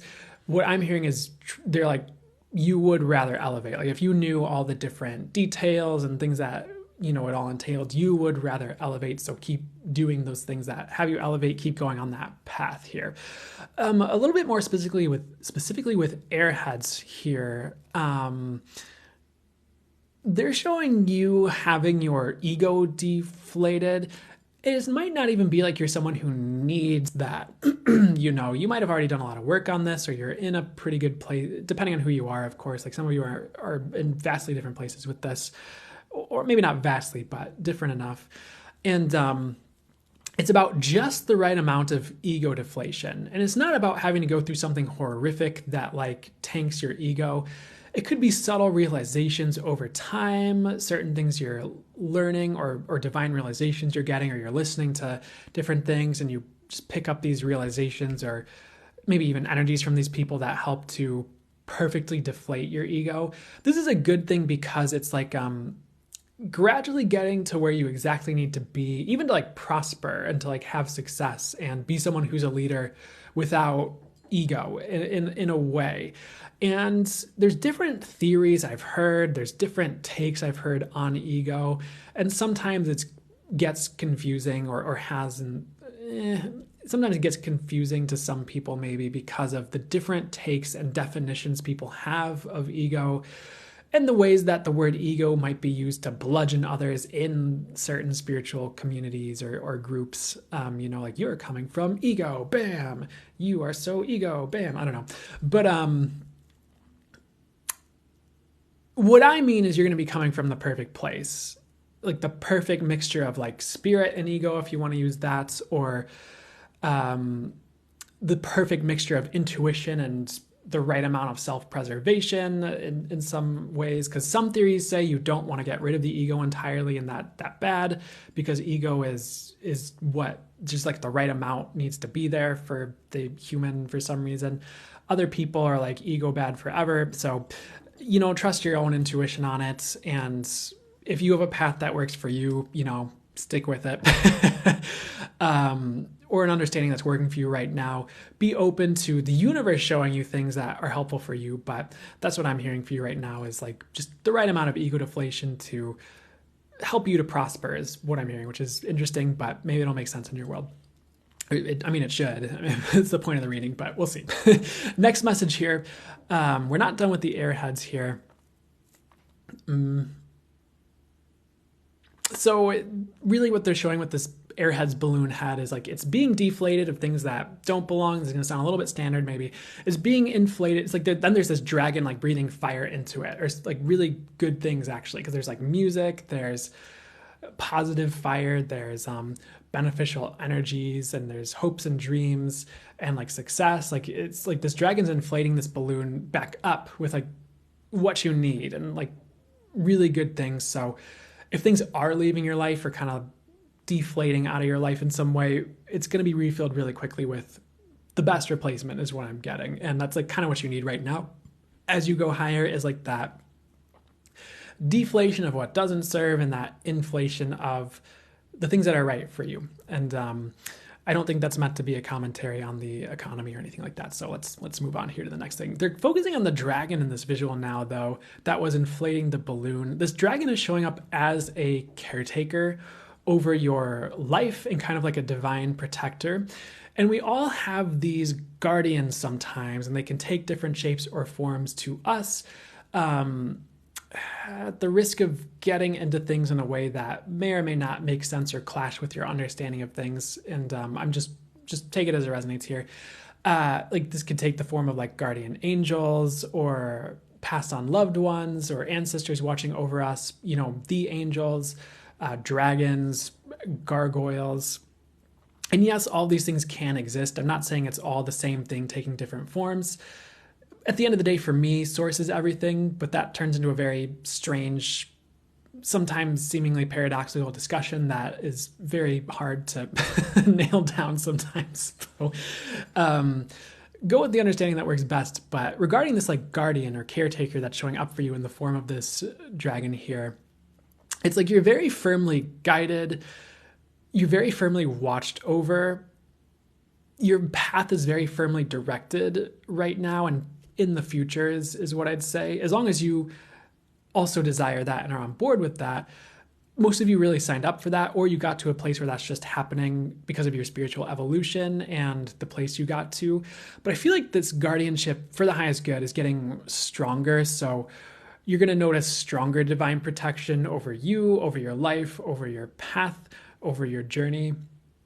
You're going to notice more caretaking from the universe for you, whether it comes in the form of people, increased resources, a job that really takes care of you, a friend group that supports you, even family members that get activated to help you, if that makes sense. Because sometimes it might seem like certain family, not that this is true for all of you, but in certain situations, maybe family members seem a little bit lethargic, depending on who they are, and maybe even absent or not willing to help. But at the right time, they get activated, like, oh, and it's like the universe working through them, perhaps like, oh, I need to help so-and-so, or like, oh, I need to send this person money, or I need to check in and make sure they're okay, whether it's emotional support or what have you. So it's like people around you might be getting activated to help you. And it's like, it's been in them all along. It just might have been like a timing thing for you. And, the universe sometimes, or maybe all the time, but really works through other people. And sometimes it's really interesting to watch that infinite intelligence or the universe being all things and watching that work through everyone around you to a different degree, whether it's just through the synchronicities, through the ways you ask for help and people show up to help you, the things people just are guided to say or end up saying that are, line up perfectly with other situations you're going through. So it's really interesting to watch these things play out as you watch it. But you're going to notice like either people caretaking you or the universe caretaking you through signs, synchronicities, all the things that are happening. And, it can show up through animate or inanimate things. So take it as it shows up, I guess. Receive it as it shows up. The next thing with this caretaker thing though is it's almost like you can always have more of this energy. So they're recommending that you nurture it. As far as how to do that, because that seems a bit abstract to me as I'm saying this. They're being like, okay, like when this shows up, like receive it, say thank you. You could say things that might expand it showing up. We're like, oh, wow, okay, like I'm borrowing a little bit from Access Consciousness, but you could be like, oh, what else is possible? Or like, how does it get even better than this? Or like things like that, where it's like, thank you, I receive it, I appreciate it. How does it get even better than this? Like, what else is possible? And almost like asking for it to expand in a way or asking for more good things and just allowing it to continually grow. So nurture it by paying attention and building that like relationship almost, if that's the right word, with the universe through those things that are occurring through like everything and everyone, like all of the time, if that makes sense. I'm kind of botching that a little bit. So can you please step in and help me say this better? You're going to nurture it by receiving it, saying thank you, paying attention. Well, okay, I said it in the wrong order. Paying attention, receiving it, asking for more, saying thank you, those kind of things. So that's what I'm getting. And as you build that relationship with the universe, that way it just keeps growing and your awareness grows and it's a really beautiful thing. So that's cool. We're not done yet though. So I'm so sorry. Let me see if they'll just help me get to the crux of what needs to be said here. I would just know you're taken care of, know this energy is growing. And if you're like a light worker or you're really called to light work and like authentically doing it, you're going to have a lot of blessings coming in to support you in that role. I don't want to put this on it. What I'm hearing is sometimes it can be difficult depending on the path you signed up for temporarily. I don't think it has to be necessarily either though. But the universe gets really activated to help you when that's your role and that's like what you signed up for. And that's like on all realms and all levels is what I'm hearing. So we're getting a little bit meta with this reading. Not that they're ever not meta, I suppose, on some level, but let's move forward here. Next thing they're showing me is a lollipop, which it's like a cherry lollipop, but there's like I don't know why they keep adding like mystery flavor lollipops to readings, but there's a mystery flavor inside, I guess, or it's like what's at the center of a Tootsie Pop kind of thing. So what's up with this here? I feel like you have a lot of surprises as rewards, especially in like mundane life is what I'm hearing. So you might have a lot of shifts coming to your mundane world. What I mean by mundane world is like your if you have like a regular job or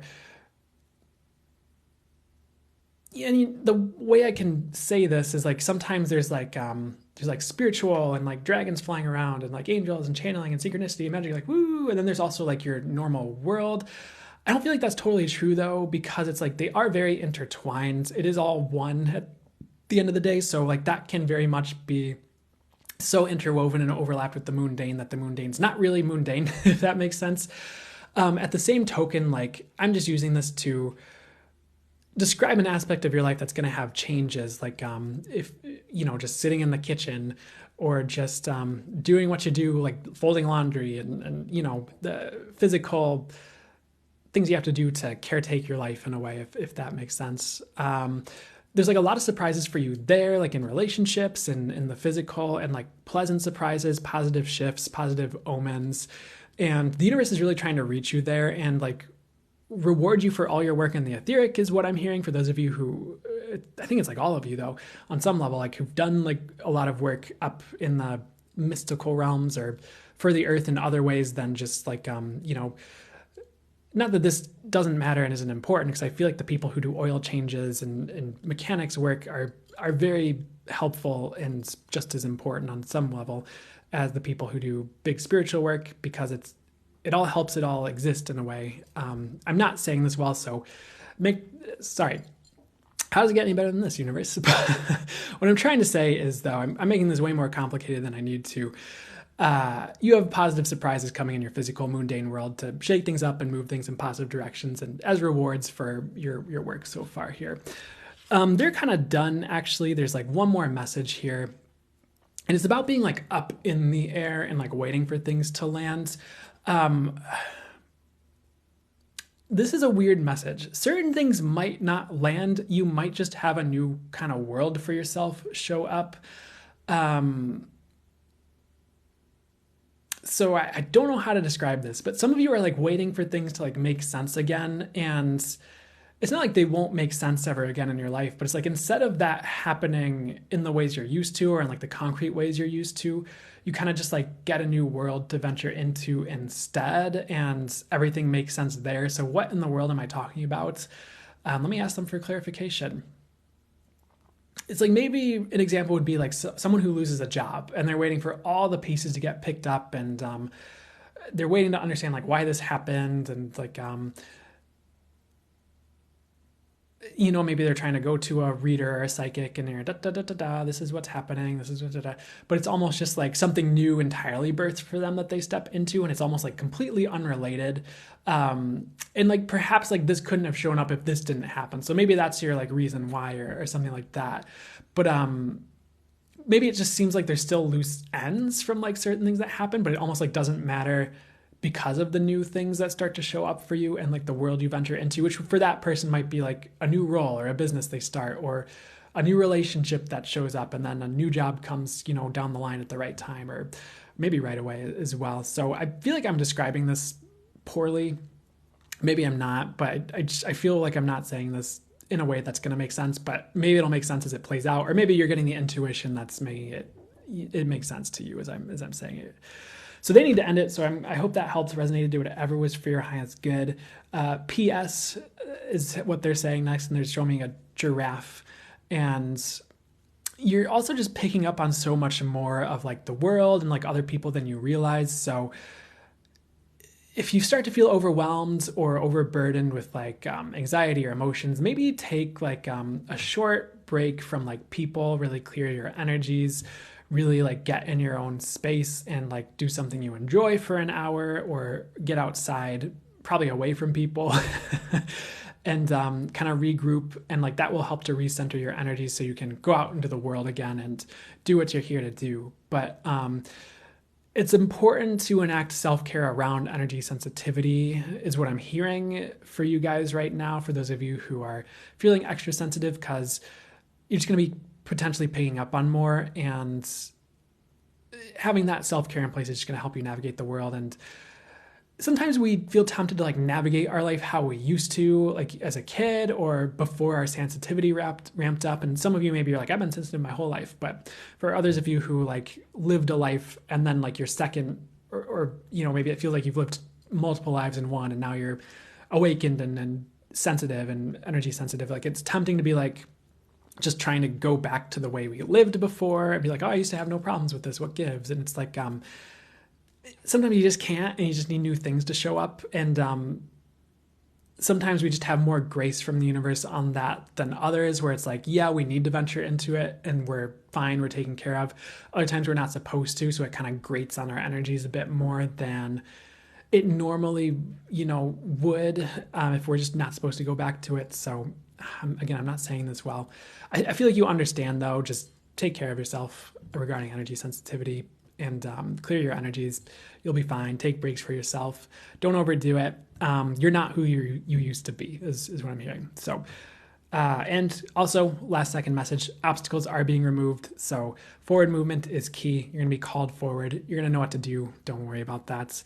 And it's going to be easy to make change.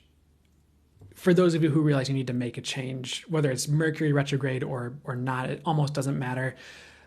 If the universe needs something to happen, it's going to happen. And sometimes it can break the rules a little bit to at least to the human mind, or the rules other people handed us to make things happen that are really supposed to happen. And just don't limit the universe is what I'm getting regarding what it can do, regardless of what the rules of, not to speak ill of any modality, but of like astrology say, or other spiritual teachers say, like it almost doesn't matter. It's almost kind of say like what the universe says goes. So thank goodness the universe is like unconditionally loving and infinitely intelligent and stuff, I guess. No more. I hope that helped. We're gonna move on. Air signs next. Do you record these and save them for later? I do. They go up on YouTube usually just in the next couple days, Sky. So this should be up by Wednesday or on Wednesday, I'd say at the latest.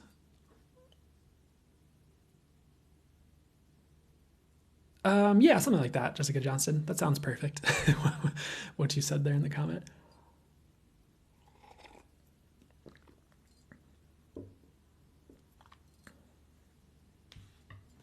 I've been screen recording. Oh, well, that's cool. I received that compliment. That means a lot that you felt called to record it just to be able to watch it later. You're so welcome, Kay. I'm so glad that you got what you needed from this, from the reading and stuff. Thank you, Brittany. That means the world.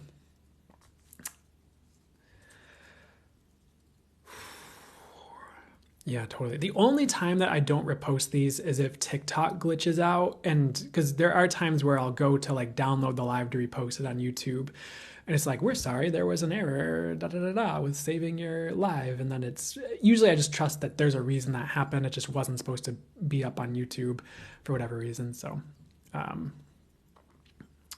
thank you. It just caught the last bit, but so much confirmation for me. Perfect. You're so welcome. And sometimes that works out that way just so you get the right messages in the moment you need them, is what I'd say. And one thing I'll do for like different timeless readings, even like ones that I've watched that weren't mine, is if I don't feel called to watch the whole reading, I'll just like skip ahead. Or sometimes my guides will tell me to. They're like, okay, click on this reading, scroll to like halfway through on like YouTube and just watch this bit. I'm like, okay. And then like I get what I need just from that bit. Or, sometimes the universe like glitches the phone out, or you accidentally tap on a reading that you didn't mean to click on, and then like the message is exactly what you need to hear. So I think it all works out how it needs to, if you flow with it, I didn't say that. I don't know. I feel like I said something there I wasn't supposed to towards the end, but you get it, I think. YouTube it's at channeling source, but with one L in channeling, as opposed to the two that I used in TikTok, because I really liked the English spelling of channeling when I first created the account.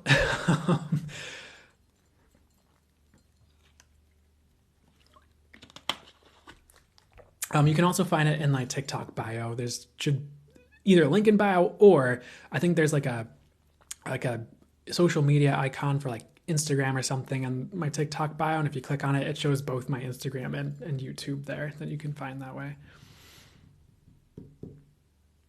And so we're going to hang out for 1 second. We're going to do air signs next, of course. I'm just going to drink a bit more water. And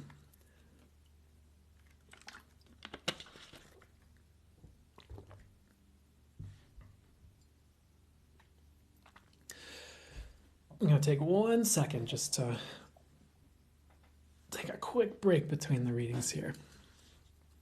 And make sure I have a second to adjust my posture.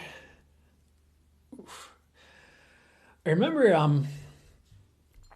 kind of a random thought, if anything's random, but I remember one time, there's only like one time I went to like a Buddhist temple, because they do like services, I suppose, where they'll do like meditations and then like Dharma talks, I believe they call them, and you just kind of show up and you shut your little mouth up and you listen to the monks. And I don't think you're supposed to talk in them, depending on maybe the sect of Buddhism, if I'm saying that right. And I remember one of the monks was talking about how from whatever country they came from originally, the people that would train them essentially when they went in when they were kids would be very strict about posture when meditating. in doing these readings, I understand it, because if you're sitting here in like different positions for like 2 hours a day or hours at a time, like that could probably really mess with the body if they don't get the posture right with the meditation. And maybe they have other reasons or beliefs around it as well that they didn't disclose. But I can imagine if you're meditating 2 times a day and you're like slouching, that's probably not great for, the body. I really have, Jessica. Thanks for asking. It's better than the last one. And I always have to remember, like, when the universe thrusts like a change of living place on you, typically at least 9 times out of 10, if not every single time, and I'd venture to say every time, like, it's always leading you to something better. If you're forced to make a change or change places. I think I told that story one of the past couple lives where I've heard other people talk about that. I think I heard Lee Harris talk about that with a friend who, like, I don't even think this friend of his knew he was into spiritual work and did it, but I think he was like guided to tell her, like, hey, like, if God's taking, I think he used the word God for her. She might have been Christian or something. It's like, if God's taking something away or asking you to like move, like, usually there's something better in store for you once you take that move. And I think it's always helpful to remember that. But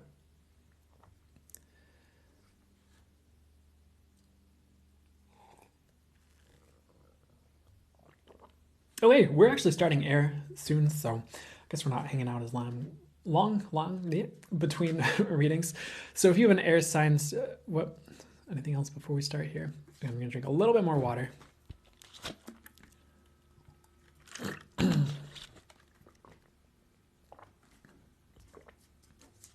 Maria, this is a bit more in general. So we're doing a bunch of just general readings today.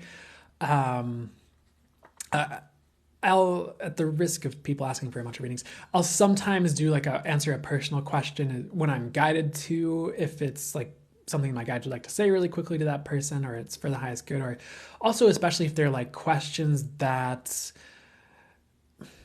would benefit everyone to hear an answer to, if that makes sense. But that's not limited to that either. I don't know. I'm not saying this very well. I'm sorry, guys. bear with me. But it really depends, but probably not right now, is what I'd say. So if you have an air sign, sun, moon, rising, this is for you when you see it. Sorry, this might be a timing thing for someone who might join like in a second, but they want me to give it like one more second here. Appreciate y'all bearing with me.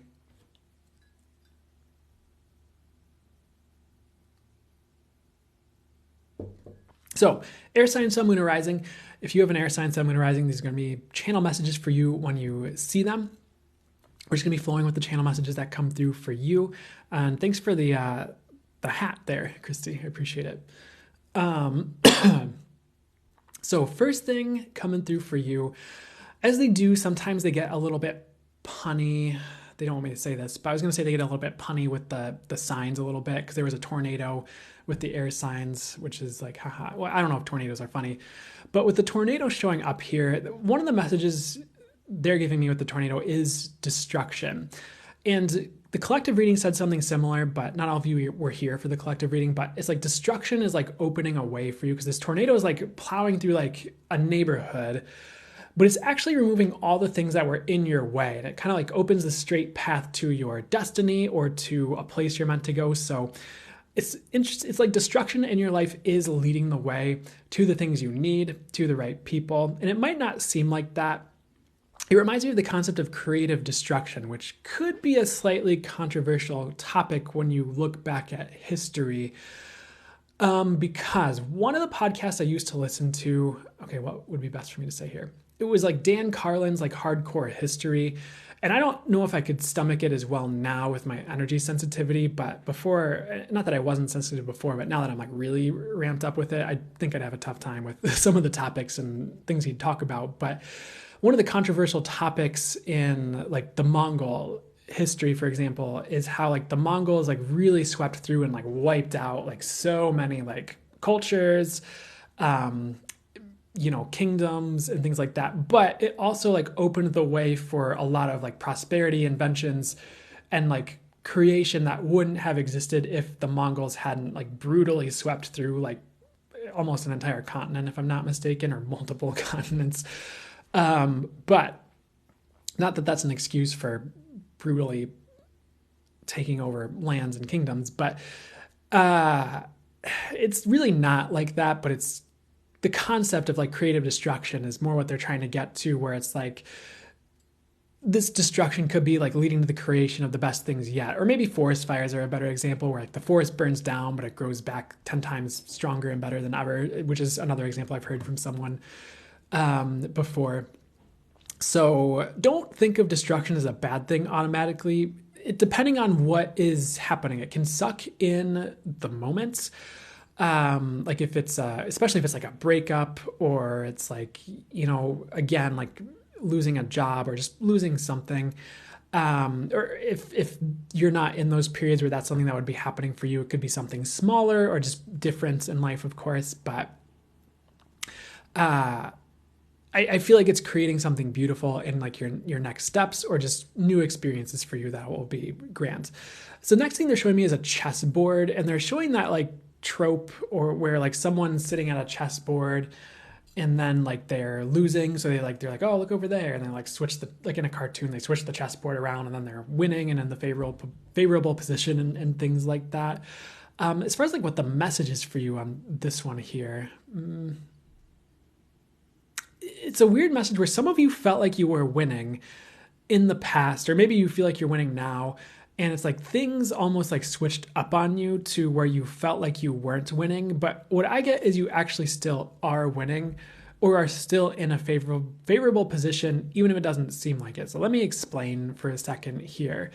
So maybe like you felt like you were winning in life in some area, and then as things like switched up or changed, it was almost, you felt like life was working against you, or you felt like someone else was like winning over you or something like that. As far as like why it's not the case, actually, one, I feel like you can still win overall regarding whatever the circumstances, whatever a win would be for you. Two, it could be part of the creative destruction where something better is coming in for you. So it was actually the universe opening a doorway for your highest good. And three, and there might be a fourth one actually, one thing that keeps coming to mind as like a flash as I venture into this topic is like, if you were winning and then it seemed like circumstances switched up on you, you're still the one who has the skills and capability, mindsets, attitude, what have you, to be a winner in the future, or to still win the game. So if you were playing someone in a game and they were of lesser skill and they switched it up, you could still potentially be able to win, just because you have the mountain of skill you built, of an experience you built behind you, like backing you in your actions, while that other person really doesn't. So if this resonates for you in your situation, that could still happen for you as well. The fourth thing they'd like to get to here is like, you're just still going to win. So all that to also say, like, even if things have switched up on you, or you felt like maybe you were winning and it's like, what happened? Now I'm like at this huge loss. Like you're still going to win in some ways, is what I'm getting, which is cool here. So life is still moving in your favor, even if something happened that made you question that. Next thing they're showing me are these like spikes. It seems like something out of a movie. Like, they have like spike pits in movies. They have tons of spike pits in movies and video games, and I'm really glad this isn't a common issue in real life, by the way, is just walls and pits of spikes everywhere. So pretty glad for that. But anyways, it's like there's a representation of you. I don't think you're in danger here in this visual, but there's this wall of like spikes in front of you. And it's like, the way it's showing up is like this wall of spikes seems dangerous, but the spikes actually afford you a way to climb up this wall and to this path that's like at the top of the wall where you would keep going forward. So what does this mean for you? Give me 1 second to sit with this. Some of you might have circumstances kind of similar to the chess one that seem unfavorable arise, but it's actually your way forward. It kind of reminds me of the book title, The Obstacle is the Way. I'm not saying you go read that book. I haven't read it, if I'm being honest. But it's kind of like how just sometimes things happen for us and we just don't realize it, or we just don't have the big picture yet to like see it. And we just wanted to spend our lives metaphorically.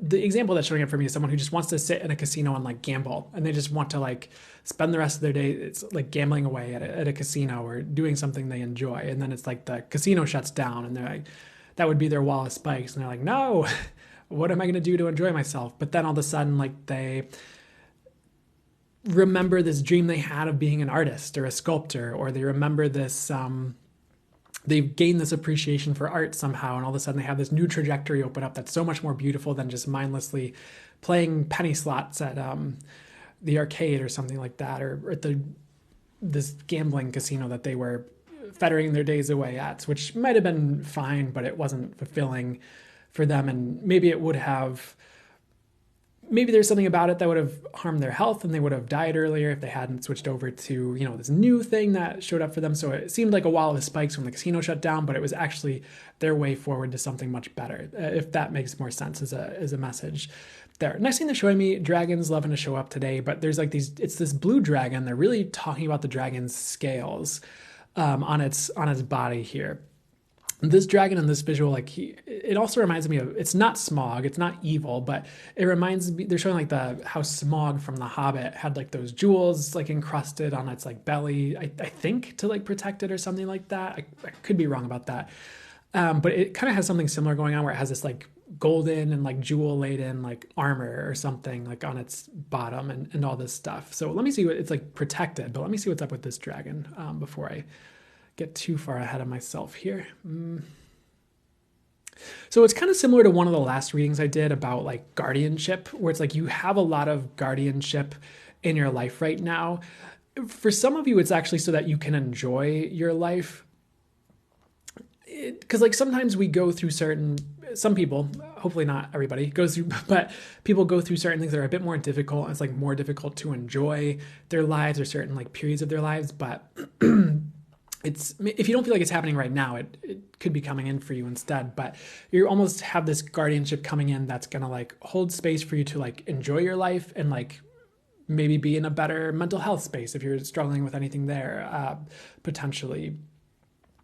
So you can like enjoy your life a bit more, or enjoy certain things that you're supposed to. What I'm getting is we didn't really come here to suffer our whole lives, or maybe even at all. This might be a bit controversial, but it could be said that suffering could be more of a human programming thing. Of course, we experience pain at times, it seems is how it works on Earth right now. But we're not here to suffer our whole lives or be in stories that cause us to suffer our whole lives. Like we can learn ourselves out of that. We can change ourselves and grow to reduce that. We can be given things from the universe that help us to get out of that as well. So it's like there's guardianship coming in to keep suffering away, which is really cool, actually. And I actually feel like it's also opening your path forward as well, kind of like that destruction opening a path forward. So that's cool. Next message they have for you here. They just want to let you know you're divinely protected. They're talking about the armor that was on that dragon. And many of you are afraid of maybe certain things in your life completely falling apart, and they won't. Like your life is divinely protected. Again, like only things that are meant to crumble are going to crumble. And I feel like those things are going to be in your favor, and maybe not even many of you will have like a big crumbling or anything like that anyways. Next thing though, speaking of crumbling, is bread, is what they're showing me. And they're kind of talking about how, depending on how the bread is made, because I know we have a lot of processed bread now in our world that is shelf stable for like 3 weeks. But a lot of like fresh made bread without that preservatives only lasts like a day or two, or 3 even maximum. And why is this showing up here? What's the message for them? This sounds obvious, but make sure you are enjoying the times that are enjoyable and like almost like throwing yourself into those. And it's kind of just a message that not everything lasts forever. Not all of our joys last forever. Sometimes things change, then we have new joys in the future. And different periods of our lives can really bring different joys or different things we appreciate. And Spirit's really asking you to like throw yourself into what you enjoy and like make the most out of it. I'm not saying that what you enjoy is going to disappear and dissolve out of your life, in 3 days or anything like that. It's just that reminder of sometimes there's impermanence and stuff, and make the most of what you have right now. And that, even just that, can expand the good things in our world. If you think of appreciation expanding the good things in our world, and those types of teachings, just keep that in mind right now, because some of you might be passing over things you enjoy because you think you have to, or you think you need to like work on something, or maybe some of you think it's like wrong for some reason to like enjoy yourselves in certain capacities. But Spirit's asking you to like re-examine anywhere you think that's true. Some of the topics that come to mind are, again, like 18 plus after hours enjoyment things. Some people have programming to undo, not all of you, but I'm programming to undo regarding like enjoying that, like it is a part of life. Like Spirit did hand that to us through, for whatever reason it exists. So you don't have to beat up on yourself about that. Or like maybe some of you think you just need to work all the time and you can't enjoy life, or you're falling behind or failing depending on where you're at. So really enjoy yourself. I'm giving you don't need my permission, but I am giving you full permission to throw yourselves into things you enjoy. Next thing they're showing me are like drinks. These are like alcoholic drinks they're showing me. It's just a reminder about moderation, if that's something you enjoy, and make sure you're staying healthy regarding all that and not throwing yourself into that too far, I guess, to maybe bring balance to that message, if that's something you were thinking about. And there's nothing wrong with enjoying those here. One thing I'm being guided to say right now is it reminds me of access consciousness, which is a modality, because one of the things they talk about that went against the grain for me when I first saw them doing it or talking about it, and maybe it was good for me on some level to help bring a more balanced approach to that area of my life. And I think we have a choice in how we incorporate this in a balanced way, was they would kind of talk about how, oh my gosh, there's a couple different things I need to say to really explain this. But one thing they talk about is like, oh my God, help me guys. One thing they said is like, you also came here to like enjoy all the delicious things that life has to offer. And I think there can be a lot of shame around that for people in some instances, whether it's ice cream, or it's like alcohol, or it's 18 plus after hours fun time. Sounds like a Japanese show title, and like there can be a lot of judgment or like shame around these things sometimes. And it's also kind of just like, why? Like you don't necessarily need that. And sometimes Spirit is like urging you towards those things. You're like, yeah, like we'll deliver this thing to you. Like if you want happy 18 plus fun time, if you're of age, like we can manifest this for you. It's like, if it's right and it's for your highest good and it's going to serve all parties involved, not that we don't judge. I feel like I'm not saying this as quickly as I'd like to, so bear with me. And like for me at that time, there was a lot of like just very, maybe disciplined is the right word, or maybe a little bit strictness with myself, where like maybe loosening that up the right amount was healthy. But also because like a lot of people have a lot of judgments around those things. The other thing is like they'll talk about when if there's something your body desires, it'll feel like orgasmic to you to like eat it or drink it. So if my body would like ham and I get that message, or it just happens to, I'm feeling like that would be a light thing to me to eat, like I'll eat it and I'll be like, oh my God. And like once you kind of get into that and like pay attention to it, it kind of like becomes the way it operates for you in a way where it's like, now that I like read that and I worked with it a bit, that kind of became a thing where it started happening for me. And that was one way I was getting a signal like, oh, this is something my body wants right now. But it surprises you sometimes what your body is actually asking for, where sometimes your body does want, like, if you're of age, of course, a beer. And usually it's not like 12. Usually it's not like excessive. It's usually like 1, 2, or like cake, or like it wants KFC was the weird story for me, where I asked my body what it wanted and I got KFC. I'm like, we're not doing that. That's fast food, blah, blah, blah, blah. And then the next day I hung out with like some friends and they're like, hey, like so-and-so is saying they want comfort food and we're just going to get KFC. Is that okay with you? I'm like, well, that's what my body wanted. So I guess it's happening. I guess the universe is making this happen for my body now. Or my body's making it, someone's making it happen. So, but again, it's not like my body is asking for Kentucky Fried Chicken every day. It's more like my body wanted KFC like one time. And it's just like, so sometimes we judge these things because we're told they're bad, and they're actually like, sometimes that's what we're actually supposed to be eating or enjoying or doing. So try not to prejudge things, but do your best to be discerning about it in the right ways as well. So sorry that story took a while, but let's move on to, I'm sorry I said I'm sorry, and I'm sorry that I'm kidding. Let's see what else I'd like to talk to for the air signs here today. And the next thing they're showing me is like things being flushed down a toilet or going down like a bathtub drain. For anyone who feels like they've wasted your life, you have not wasted your life, is something I'm getting. Whether it's any of these messages triggered you to think that or think negatively about that, or that's just something that's going on for you. I don't feel like what I get is like none of your time can be wasted.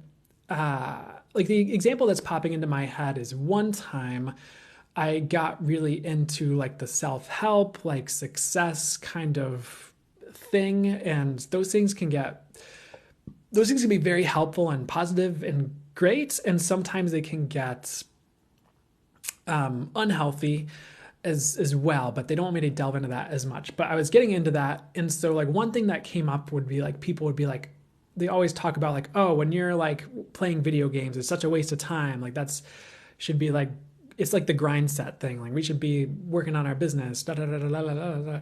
And I think sometimes that's true. And we have to have a healthy and real balance with those things and like be honest with ourselves. Like, am I playing video games or watching Netflix too much? Or does my body really need that rest? And this is actually serving me. But what I am trying to say is like, I had a lot of like, oh, I just wasted like all those.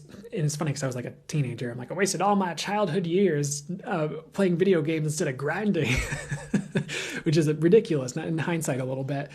But I used to have a lot of like, oh, this is like such a waste of time. This is such a waste of time. But it's like, if you enjoyed that time or you were getting something out of it, or maybe you were getting things out of it that you didn't realize you were getting out of it, and we were just taught to judge those things. It's like, it's not really a waste of time. Like maybe you learned something, or like maybe that's not how you want to spend your time, and you learned that through going through that experience, and you're like, okay, now I'm going to live life to the fullest, going for the things I truly desire to put my time into. But on the other hand, it's like sometimes that's really what you wanted. You wanted to watch TV, you wanted to watch that show, and that's not a waste of time if that's necessarily, or you learned something from it. Or I just don't feel like our lives are ever like a waste, if that makes sense, or a waste of time, really. And I might not have the perfect explanation for it in words right now either, besides just that's what I'm getting to say. And I got a little bit lost in where I was going with all this. So let me step back and let them take the reins again on all this. They didn't really lose the reins though.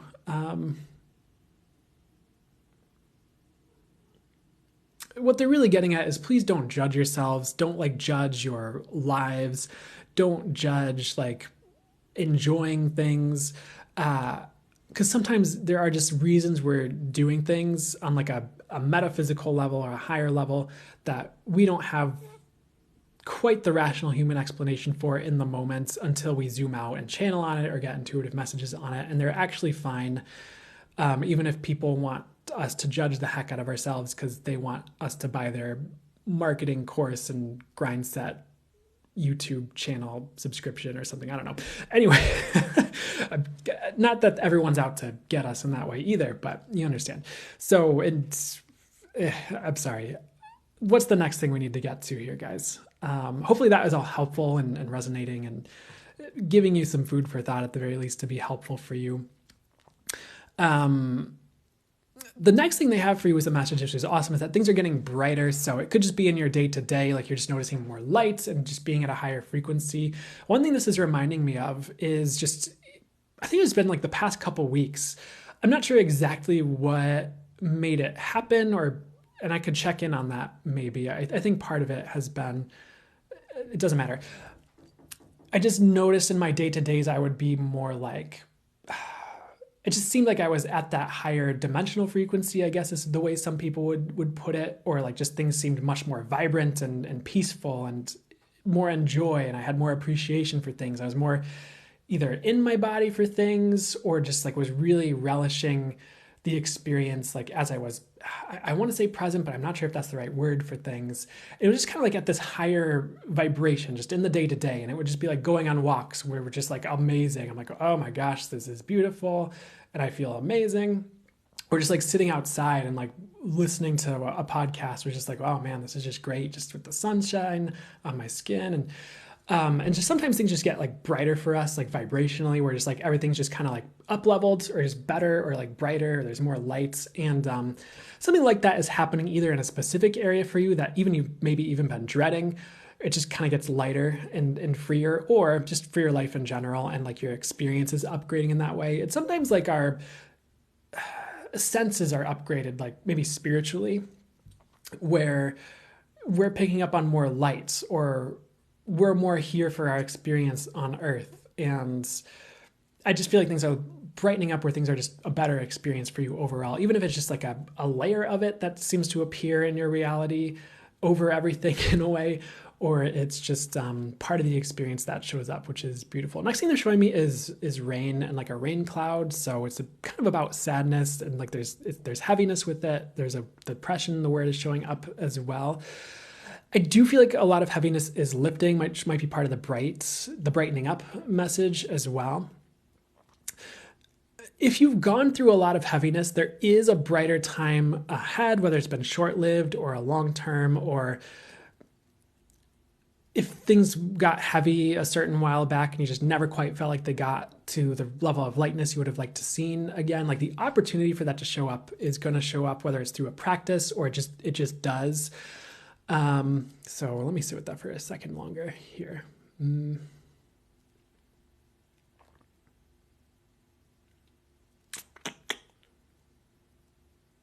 Oh yeah. So it's kind of like might sound cliche, but the rain clouds are like parting, or spirits handing you an umbrella so it doesn't like hit you as hard.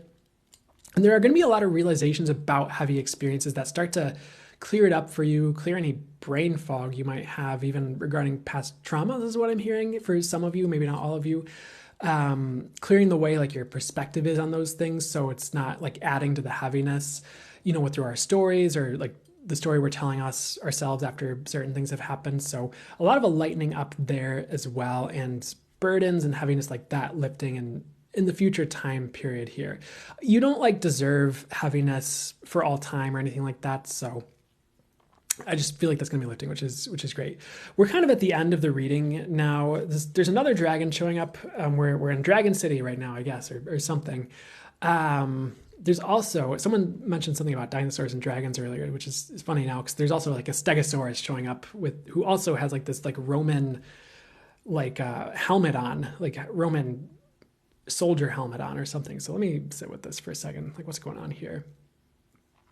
This is a very good message, I think, but they're giving this message about war fading in your life. This isn't about the world necessarily, but there's this, what's the best thing to say here? Sometimes there's like a war energy that's like inside us or in our lives that we're not always all playing into it, but the words I'm hearing are like maybe we're playing into it, or we don't realize that's what it is, and that can show up as like, I'm borrowing a little bit from Lee Harris, but like self-judgments or judgment of others, or just attacking certain ideas. And I feel like war is lifting for you. So I'm not saying war is going away in the world at large. It's either you're healing certain aspects of yourself that allowed that energy to dissipate more, or you're seeing through it and choosing something else, or it's just time and like your self-war is going away. So things that have the energy of war could just be leaving your life right now. And that sounds a little bit intense, and maybe it is, but some of these things could also be like smaller things than you thought they were with that sentence. Like even just the way we talk to ourselves, or it could even be like gossiping about other people is something I'm getting, interestingly enough, and like undermining like other people's efforts, or vice versa, which you get it.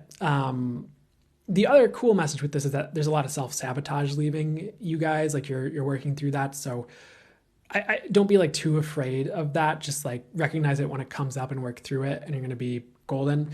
There's also like a Reiki video on YouTube, and I think the channel is Divine Light Light, and they have a Reiki video that's meant to clear self-sabotage. So if you have no tools to deal with that, maybe start there. If you're like newer to all this and you're, and I remember, no, I shouldn't tell that story. Okay, they're done though. So I hope that helps, resonated, do whatever was for your highest good. I do feel like you're on the right track.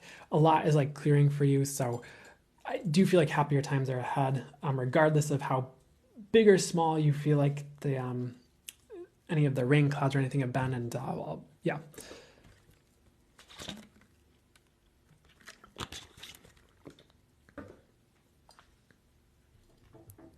Yeah, and like some of those videos can be so helpful to just, I'm going to tell you guys this because I feel like this has been helpful for me, but having either different like videos or like MP3s you can just throw on for like self-care, or if you need help like energy clearing, whatever it is, like it can just be so helpful.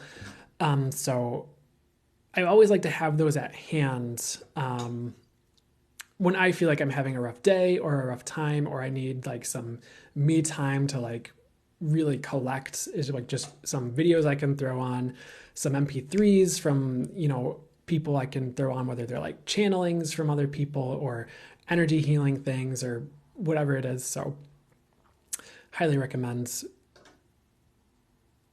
having like an arsenal of that, just for when you feel like it's difficult for you, especially, never mind. I won't say what I was about to say, but you get it. Oh, nice, Jessica Johnson. I love that. The other thing I feel called to talk about right now while we're in between readings is like sometimes, because I maybe this is what you just did, Jessica, or maybe you did something different, which is cool either way. But as I'm watching like a reading or someone talking about things, I love to like just set intentions for my life as I'm watching a reading. So if I hear something that's a bit more negative leaning, I'll just be like, oh, even if it's like for the world, I'll be like, oh, how's it get any better than that? Or, or I'll be like, oh, like, I wonder what else is possible regarding that, or, things like that. Or if it's a positive thing, I'll be like, yes, please, and make it 10 times better. Or maybe that's a bit hardcore sometimes, but I'll be like, yes, awesome. Yes, please. Yes, please. Thanks, universe. I'd love that. Or, I'll kind of talk to the universe a bit while I'm watching certain things. And, the other thing about readings is I feel like the good ones are just going to be accurate usually. But that could just be another tool in your tool belt, regardless of the accuracy of the reading or reader. I feel like I'm getting into weird territory myself as I'm saying all this, where you can just start to manifest the things you'd like you're hearing about, ask for things to improve regarding the things you don't like as much if it's for the highest good, and see if that's helpful to you guys. Because I think sometimes we can participate in what's showing up, if that makes sense, or co-create a little bit with it.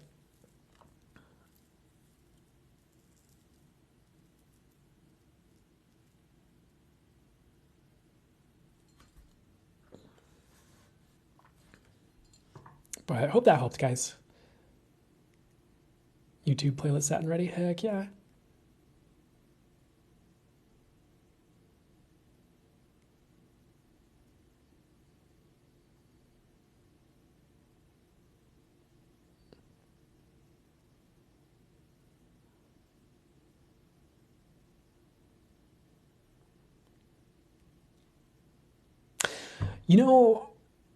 I'll talk about this. Yuki, you asked a question that was very interesting because and I don't know, I don't think it's a silly question, but you asked if it was possible to manifest narrower cheekbones. I would like to keep this answer as balanced as I can with this answer. However, I found that if I start to manifest, I don't usually ask for very specific, well, sometimes I do. If I start to manifest things about my appearance. If I'm like, oh, you know what, I'd like to look, there's a few things that can happen. One, like if I start to be like, okay, I asked to be, I don't know, for an example would be like, if I were like, universe, I'd like to look better, please. Or I'd like to age better or something like that. I don't know. Like I usually feel an energy go to like my body and like my appearance. And I will notice things like shifting in a weird way. So I'll just sit there and be like, okay, at the risk of sounding shallow, what's the best thing I could say here, guys? Because it's kind of a tricky topic. And maybe it's sometimes we need to have a little bit of give and take with the universe sometimes, but I don't want to limit what's possible. But maybe I would manifest my teeth being whiter or something. And like the things that could happen would, I'll feel that energy, be like, okay, I asked that my teeth are whiter, I asked that my teeth are as white as would be for the nice good, or like something like that. And I'll feel that energy and I'll feel that start to be created. A couple things can happen. One, somehow it just shifts. Two, you're guided to do things that influence your personal appearance that help you. So one time I asked to like have, because I do have really good vision in my physical vision in my eyes, but my left physical eye had like some stuff that started to happen. I'd be like, okay, I asked for like 20/20 vision. And then like the thing that kept happening is all of a sudden I started seeing all these signs for like LASIK surgery. I'm like, aha, universe, I get it. So, and I wanted it to be all magical and my eyesight just like got better, which I don't want to limit happening. I mean, there's tons of stories out there of like miracles happening and all that.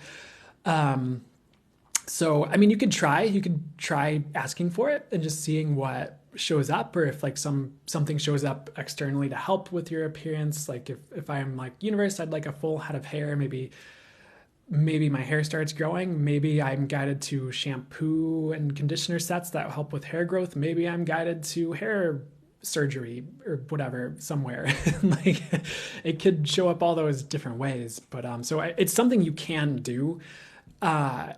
It's like possible. It's also like a very interesting area. So I don't know if that is an interesting topic to delve into, but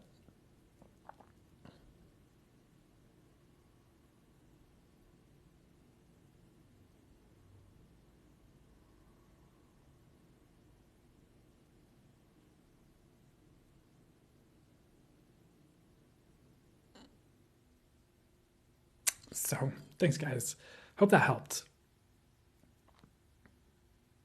Ooh, I love this. My face, Abundance Love Joy says that their face is changing just because they became their more authentic self. I love that like sign, like as above, so below sign, like synchronicity kind of aspect of that and just how that works.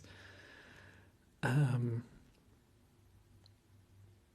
I don't know if this is legit. I haven't like channeled on this, but I have this theory sometimes that like, well, okay, there's a couple different things. I think like if we're talking about, and it gets into a weird territory, I think. I think a lot of people do have judgments and projections around this, but also it can be a touchy subject for some people. But I have this theory that, and maybe it's just something I create as I have the theory and thought, but as like you become higher vibrational, and like there's a couple of reasons this would work, I suppose, in a different way.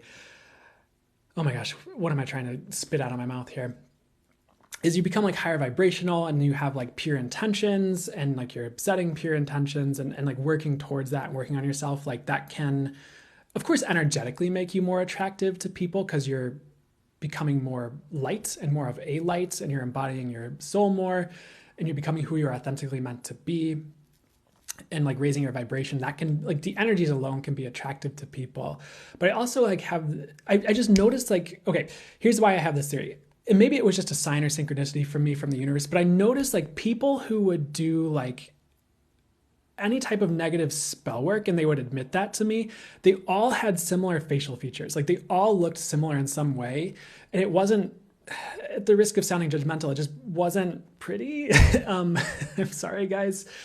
And it was just so fascinating to me that like how it lined up. And so my theory was like, oh, maybe if like people who do like light work, like authentic light work, and really work on that and come from a higher vibration, like they get to look more angelic in some way. And maybe I'm wrong about that. And there's beautiful, beautiful souls I've met who are just so amazing as people. And maybe they're just a bit older, so they're not like conventionally like, you know, attractive to like a dude, but I love them as like a person and their soul and their energies. And I don't think that is to be overlooked ever, is what I'd also say. But that's just something I noticed that I thought was very fascinating. And I haven't delved into it to a point where it's like, yeah, that's a thing. And I know it's a thing. It's more just like, oh, it's very interesting that I've noticed these congruences between these people who do these specific things energetically.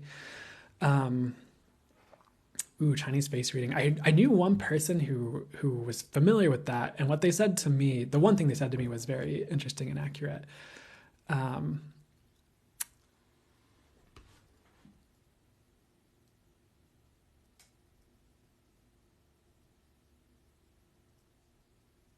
Yeah, and I don't know if there's anything wrong with like spell work as a whole, like because there's probably people who do like really positive things with that modality, I suppose, of doing things, and that might not be the right word for it. So, and my intention is never to like piss off the people who come to these who might lean that way, because there's plenty of I've met people who lean that way, not like negative spell work, but who do like witchcraft and things that are amazing. That I've loved them, as people. But it's like it's more like the negative intentions maybe, or like ill wishing on others, or just coming from that lower place. So, and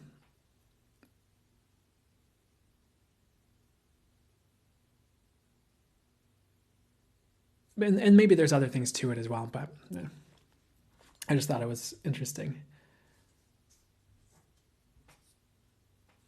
You have extremely compassionate eyes. Thank you, Dana. That means a lot. That's totally fair too, Lainey.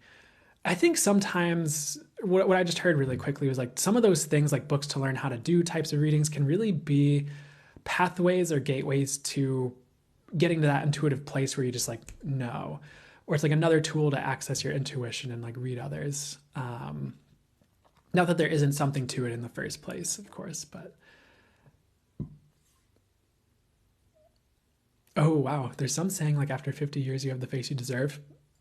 I hear you. I hear you on that. I guess that could play in like a multiple levels too, like your physical choices, how you take care of yourself, but also the spiritual and energetic as well.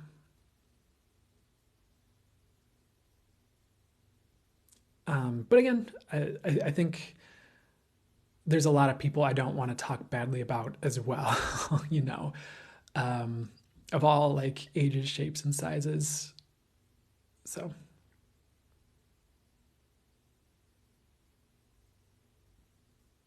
Water time? Yeah. I don't know if you meant drinking water or, oh, yeah, probably because of my voice.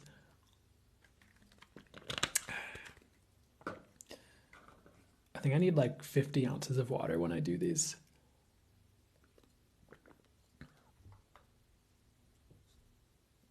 Ever heard of being allergic to people? Like I get skin reactions around certain people. Yeah, in a sense. I've heard of people who like, like when it's time for them to leave a job, they'll get like allergic reactions to that job. And it's just like a sign for them like, oh, I'm not meant to keep doing this, you know? So sort of.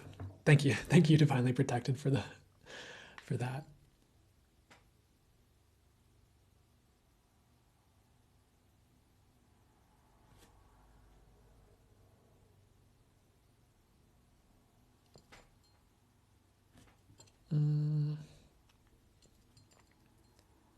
Okay, sorry. I need to start the water signs reading now. So if you have a water sign, Sun, Moon, or Rising, this is for you when you see it. And if you saw me like recoil there, sometimes when they're very emphatic about a message, it like hits in a certain way. I'm like, so like it's energetic, but it's like I have a physical, I don't know. Never mind. Let's just do the reading. And if you get it, you get it. And if you don't, maybe you will in the future. But water sign, Sun, Moon, or Rising, this is going to be for you whenever you see it now live or on YouTube. And I'm just going to be flowing with the channel messages coming through for you from highest and best spirit guides we can channel, the angels, source, you got it. So let's dive in here. And they love waterfalls for the water signs here.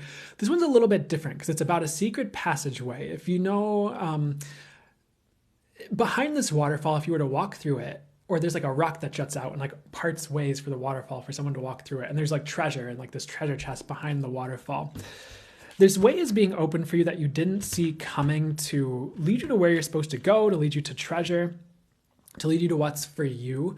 It might come as a surprise, and it might even come at like an awkward time is what I'm hearing, where it's like you were just about to go another direction, or maybe if you're changing jobs, you're like you're just about to receive a job offer or something, or sign on a job offer.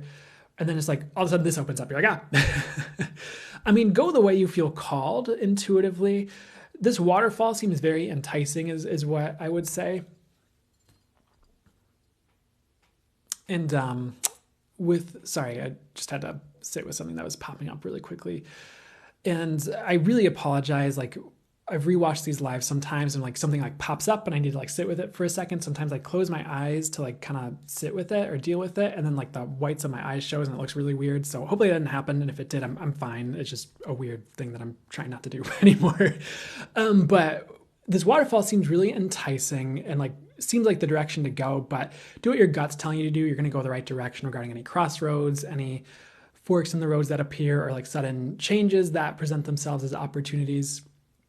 But it's also like a secret passage out of a situation that you either feel stuck in or you would like to get out of, whether that's, funny enough, debt is what I'm hearing, or whether that's a job situation, a relationship, a living situation, anything you're dealing with, etheric situations. It kind of just depends on where you're at and where different ones of you are at. But a secret passageway is opening up for success, which is cool. It reminded me of The Legend of Zelda. There's a lot of like tunnels and pathways behind waterfalls that show up in that game, and I used to love that game growing up. So just a quick fun fact, I guess. Next thing they're kind of showing me are these like sky creatures. I would have to sit with if this was real. I honestly don't feel like it is now that I'm talking about it, but I remember there's this one time a long time ago I must have been in my late teens or very early 20s. I think it was early 20s. And I had this friend who was doing this podcast or considering doing this podcast on like unexplained phenomena, whether it was like UFOs that, the Air Force pilots had seen, or there was like one story. And I read this once and I've never heard about it or seen anything like it again, where there was this story about these like creatures in the sky. And I'm not saying this is real, by the way. I'm not trying to put any conspiracy theories out there. It's leading to a message for you. So that's why I'm talking about this. But there's these like sky creatures that were like typically invisible. And there was like this story, whether it was true or not, of like one of these like long, it was like 20 to 30 feet long. And it had like one red eye, and it like appeared out of like its invisibility, I guess, over this village. And like there were like all these accounts of like how this creature showed up and it was like wounded or injured and it like fell to the ground and like died. And I can't remember if the body stayed there or disappeared overnight or what happened, but the theory was that there were these like invisible sky creatures in our atmosphere that lived up there and stayed invisible to humans. And I don't really know how much stock I put into that, if I'm being honest. But as far as like what the message they're getting to is for you regarding that reference or sign here, let me sit with it for a second. There are a lot of things that are fantastical to you that you wouldn't dream in a million years could happen to you, that are possible to you. And it doesn't have to literally be invisible sky creatures appearing out of thin air or whatever. It can be like a romance that you never thought was possible for you. It could be a dream. It could just be things you never thought of before that happened. You're like, wow, that was very fantastical, I guess.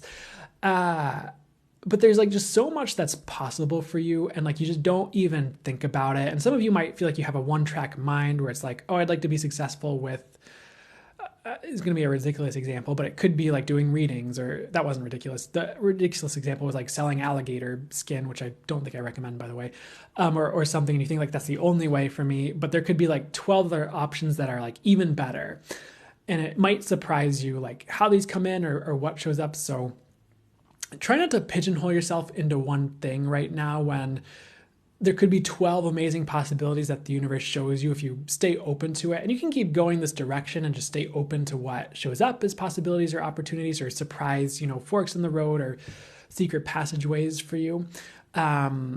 but I'm getting you're going to get opportunities to do things that are fantastical to you, which is really cool. Whether that is like a huge thing for you or a smaller thing for you, it's going to be different for each of you. But I just feel like really amazing possibilities are opening up for you, which is really cool.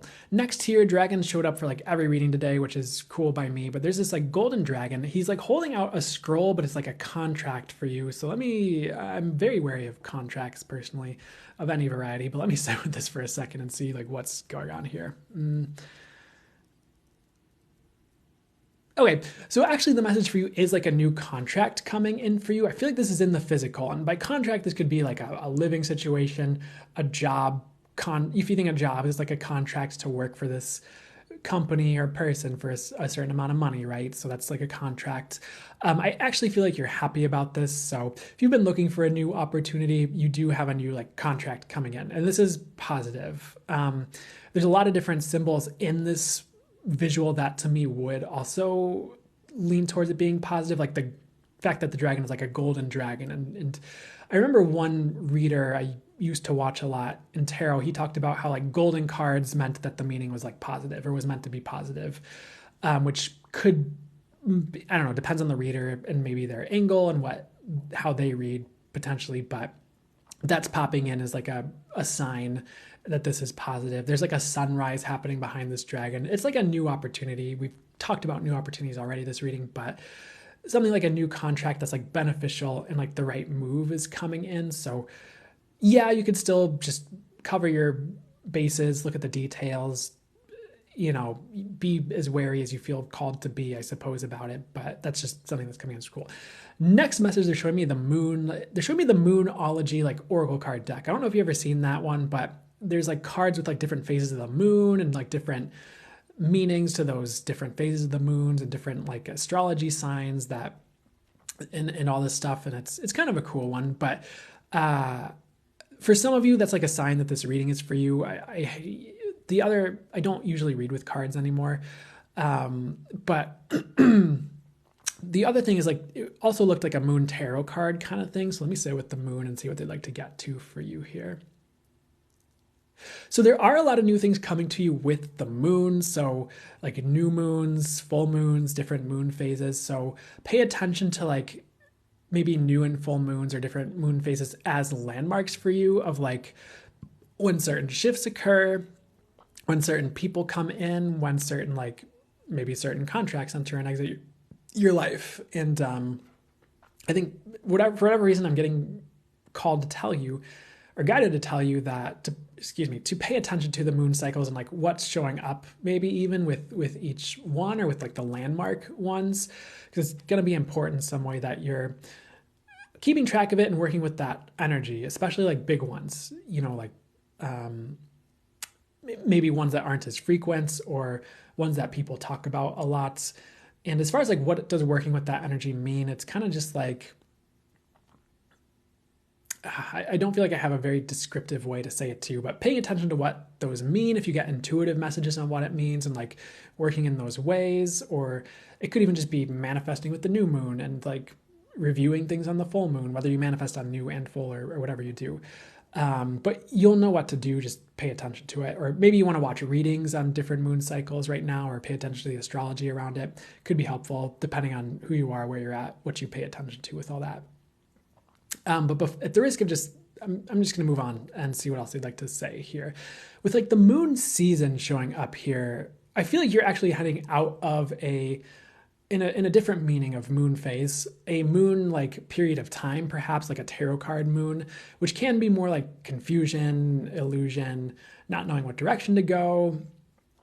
It could even be things seeming a little scary, but there's actually nothing to be afraid of. Or things like that, or you're just not quite sure what's up ahead. And what I'm getting is there's a lot of clarity coming in for you, which is cool. Even like self-clarity, like things about yourself that you weren't sure about.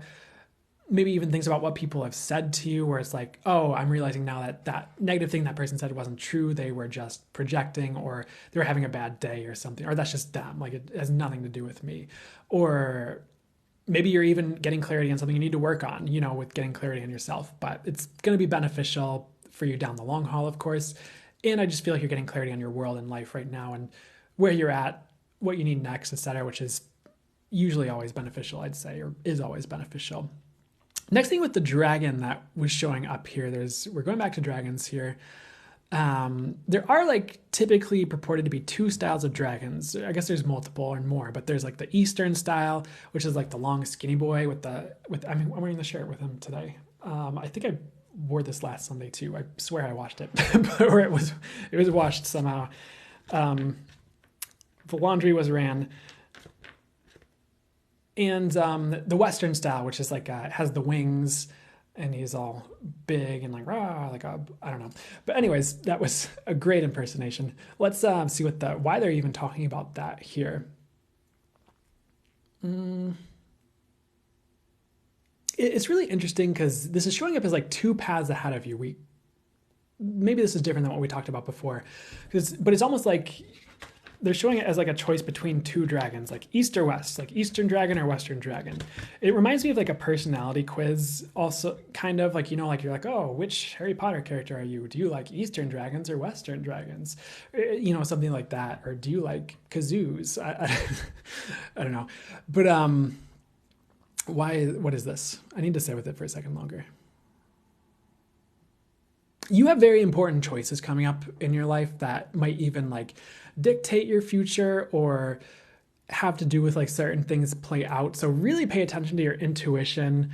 I feel like either choice is like fine. It's just like whichever one you're intuitively guided towards is going to be the best one. So really pay attention to your intuition, the signs, the synchronicities, your gut feelings, especially if you have like multiple forks in the road and it feels like a personality quiz. We're like, oh, make this choice. Okay. Choose between these 4 options now. Okay. Choose between these 3 options now. Okay. In some way, like it could be like people you're dating. It could be jobs you're taking. It could be big or small. It could be places you're living, things like that.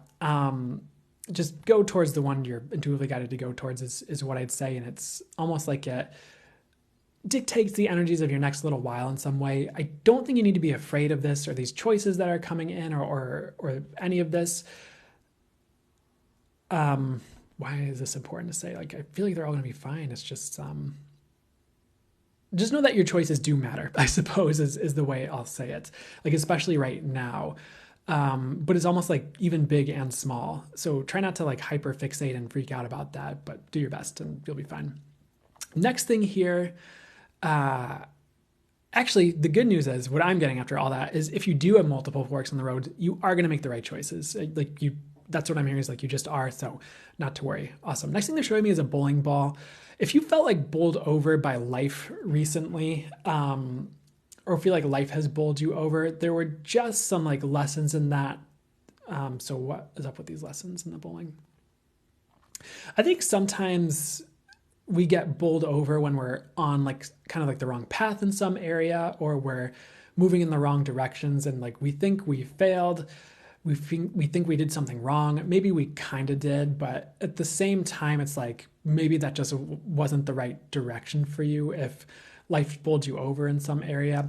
And it's so tempting to like blame the universe, blame God, blame people around you, blame yourselves. But if it's just not for you, like it's just not for you, and there's nothing we can do sometimes when that's the case. So you're going to get a nice little reset to keep bowling, but in the right ways, if that makes sense. Like maybe you were about to bowl in the wrong lane and you were about to get like a strike, but it was like for your enemy or something like that, or your opponent in bowling. I don't know why enemy jumped in as a word, and so now you get reset to the right lane and you get to get the strike for yourself, or you get to, something like that. It's a very strange analogy that's kind of coming in there, but it almost is showing up like a video game. Like, sometimes you crash your car in like a racing video game and it just like kind of resets and you have this period where it kind of flickers in and out and then it's like solid again and you're back in the game fully. It showed up like that for some reason. So not to worry in a lot of ways. It's if you were to have like multiple lives, like in a video game, it's like you still have like multiple lives left. Like they're showing it like you started with like 3 or 4 and now you have 2 lives left still. So it's fine. I don't know. Strange message, but hopefully that makes sense. I don't feel like we have too much more for you right now. There's like a weird message about being the bowling ball and not the pin. So what's up with that here? Sometimes it's helpful for us to be proactive in change.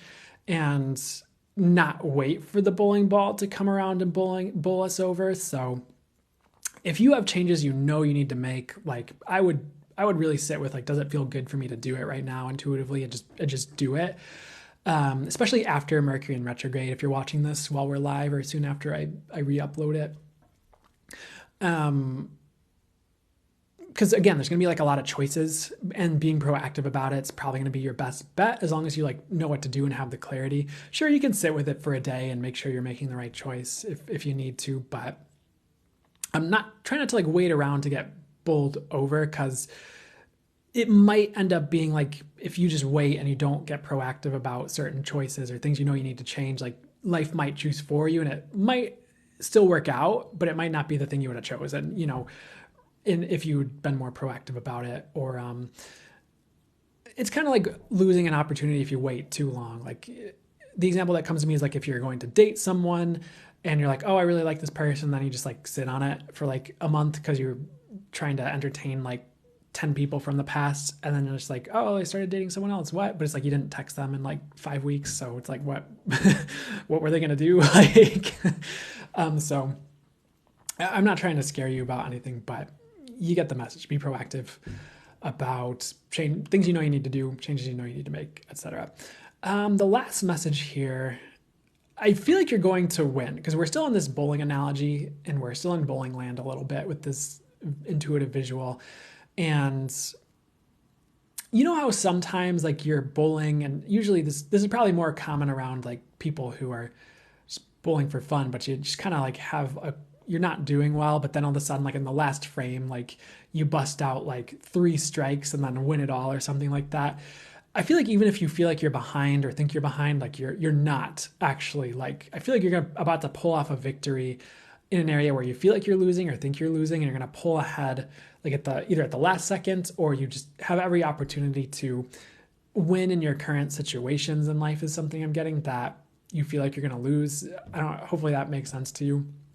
So try not to give up right now. Like if there's still bowling frames left to bowl and you're not hopelessly behind, like you could still win is kind of what I'm getting. So try not to give up right now. So I hope that helped, resonated, do whatever is for your eyes good. There's one more. They're showing me Scotch tape, and they're showing like something in your life being like repaired. It's like something made out of porcelain, like being repaired with like Scotch tape. And it's like almost like, is this worth fixing is the question, if you're just fixing it with Scotch tape. It's kind of like the answer is no. Like if porcelain is shattered to like millions of pieces, it's like, is it really worth sitting there and putting all the pieces back together if it's not like some priceless artifact? Probably not. And, you can always buy a new plate. Usually, if something's just gone, it's gone, regarding this porcelain shattering. So try not to overexert too much effort into your world, trying to fix something that's not meant to be fixed, or is like impossible to be fixed, or would be like such an investment of time and energy that it would be more worth your while to either go without it or just buy a new thing, or wait for a new one or whatever. So try not to pick up the pieces that are, or put back together the pieces that are impossible to gather and put back together in the first place. And that's not about like your healing. That's not about like you picking up your pieces and putting them back together. It's about like a situation, a relationship, and it could literally be an object that shattered and you're trying to fix it. And you're like, oh, never mind. So I'll just buy a new plate. I don't know. But the last thing they're showing me is an elephant, and we already said you're going to be moving forward really soon. Elephant also usually means obstacle removal when it shows up, kind of like Ganesha, the Hindu god of obstacle removal, who has an elephant head, if you're not familiar. And that energy is rampant for you guys. I feel like you can be an unstoppable force, or you're going to be, many of you. Maybe not all of you will feel like that, but if you're able to move forward, you're going to be feeling like that, probably. Like the obstacles can just not stand in your way, and if they do for whatever reason, that's just probably not the right way, is what I'd say. So anything else before we part ways? They're saying they're done. So I hope that helped. Of course, resonated. Of course, did whatever was for you is good, as always. And we'll move on to the next part.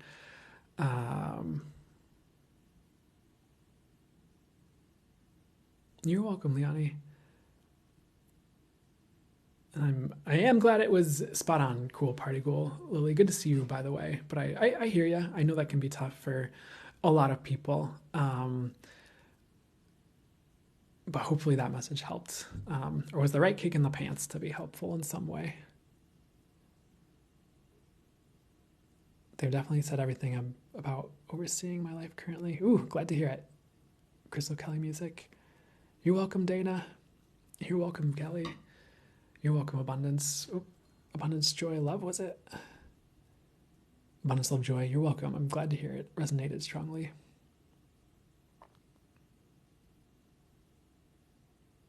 Oh, perfect, Jessica. I'm glad to hear it. That means a lot, Arlo. You were so welcome, and thank you. Oop, that's... Hey, Cindy. That means a lot, and I'm glad you caught this too for a bit. Oof.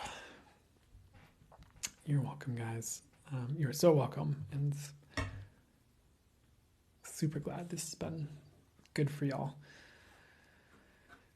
Whew. You're welcome, Ms. Lizzie. So glad to hear it. So glad to hear it.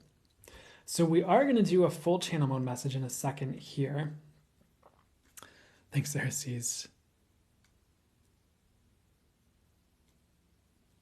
I'm sorry to hear you had the flu, Sophia. I hope you feel better soon.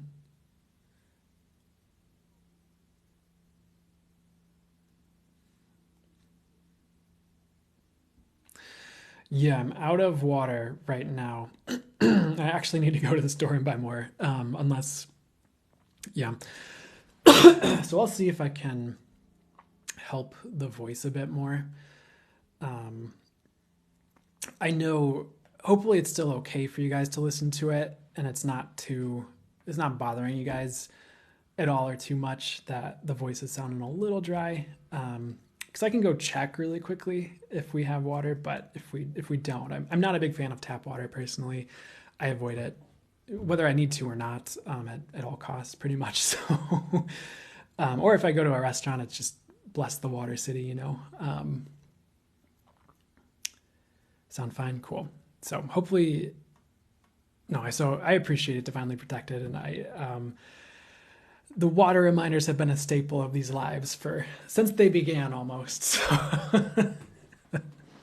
So I appreciate it. And I know y'all are just looking out. So they would like to start the full channel, however, and the word I'm hearing about it is like angelic, which is really interesting. So maybe they'll talk about angelic energies or something about that. Or maybe they have a message about angelic energies coming to Earth or something like that. So I'm going to step out of the way and just let them speak through. For anyone new here,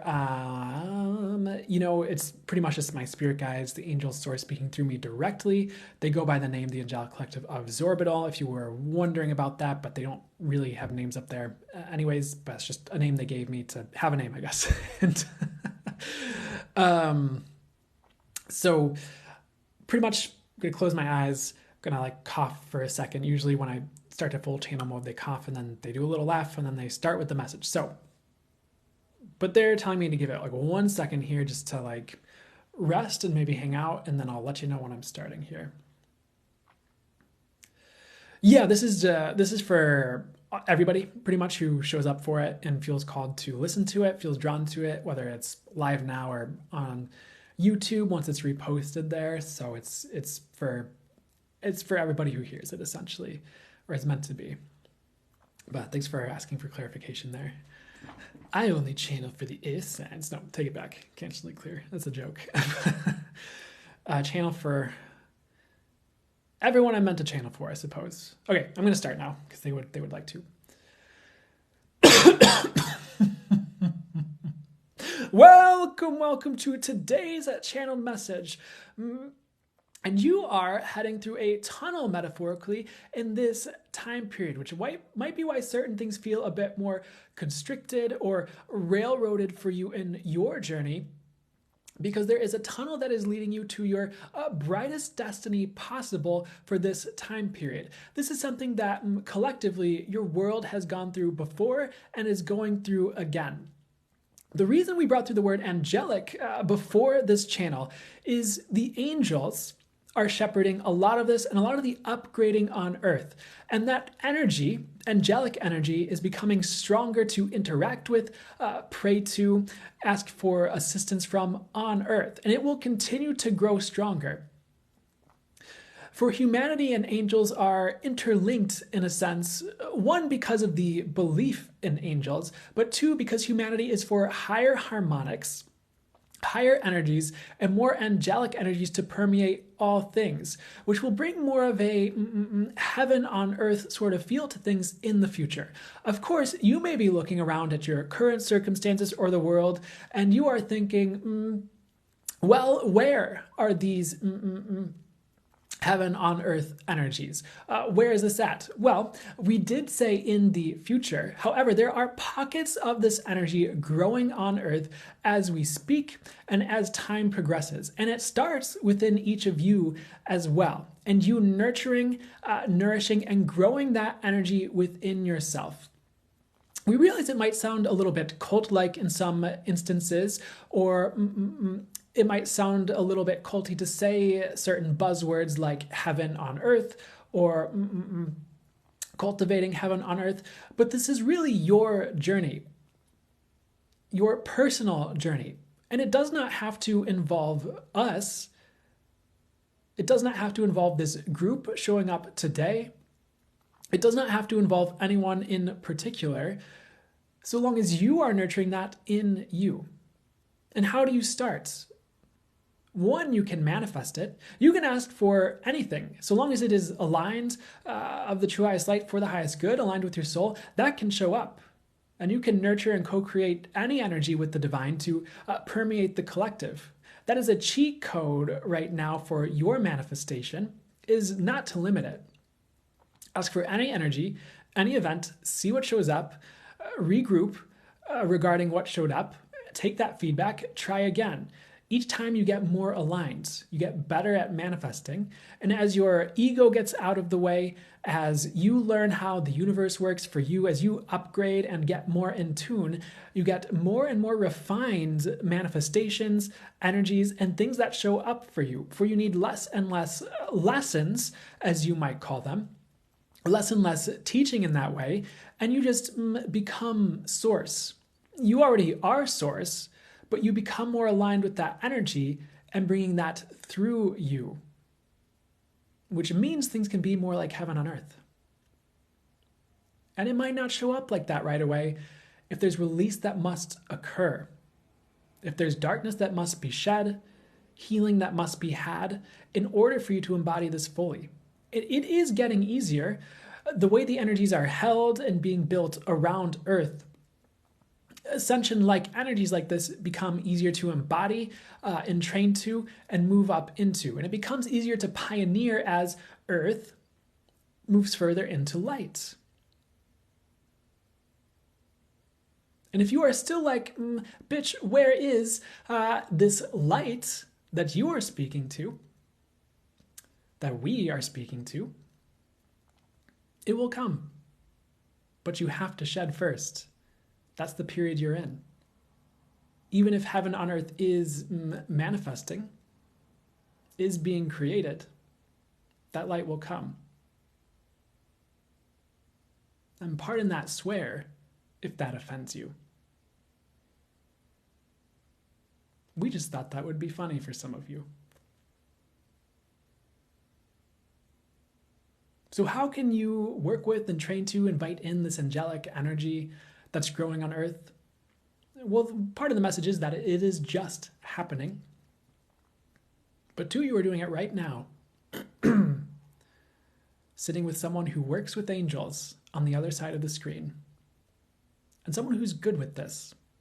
Not to toot Brandon's horn for him, but there are others who are great at bringing through, reading with, working with angelic energies and frequencies, and utilizing that to harmonize others, uplift others, and bring more healing to the collective and those that are drawn to that work. So if you are drawn to anything that has to do with angels, even spirit teams or spirit guides, if that's a place you resonate with more, that is going to bring that angelic frequency through. And the more you are working with it, the more you're inviting that in, the stronger that energy becomes all around you. And the less you will have to worry about life in many instances. Because as you entrain to that higher frequency, as you work with that divine guidance, that infinite intelligence, life begins to become taken care of more and more. And more and more and more and more and more and more and more. Anything is possible. Yes, you might think there are restrictions, especially when we say it has to align with what's for the highest good.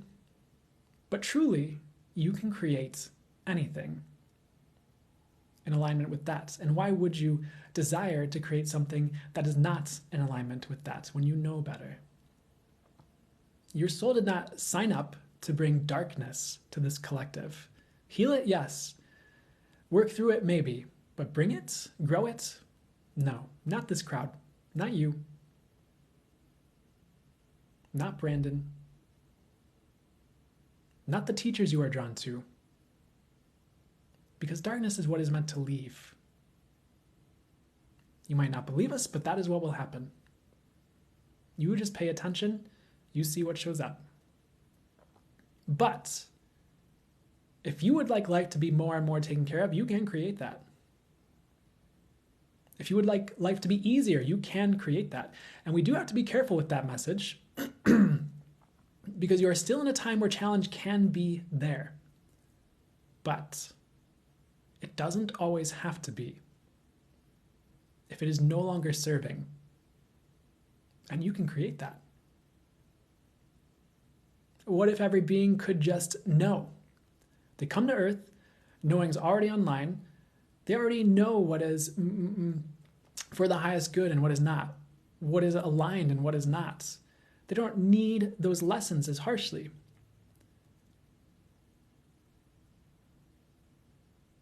If Earth is a better place, beings do not need those harsh lessons to prepare them for harshness they might encounter in the future. And you are doing that work now to create more of that in ways that are aligned and that will work well for the future. You might not think it, but that's happening. And you are that bridge. You are that creator. You are that one that can help, each of you. Never beat up on yourselves or think you are not worthy of that. Think you are incapable. You have not yet been shown what you can do. You have not yet been shown your capability. That is part of the problem. No one is shown that when they are growing up on the planet. None of you. Not to your full extent. And that has been hidden. That has been hidden out of fear. But it can rise again, and is rising. So if you would like to help the planet, you can unleash your full capability. And we talk about capability through manifesting, getting in tune, becoming more intuitive, becoming who you're meant to be, embodying your soul as much as you can. You do not have to beat up on yourselves if you are not doing this to the degree you think you should be. But you can try, and you can get closer, and you can let the universe help you, and you can create it.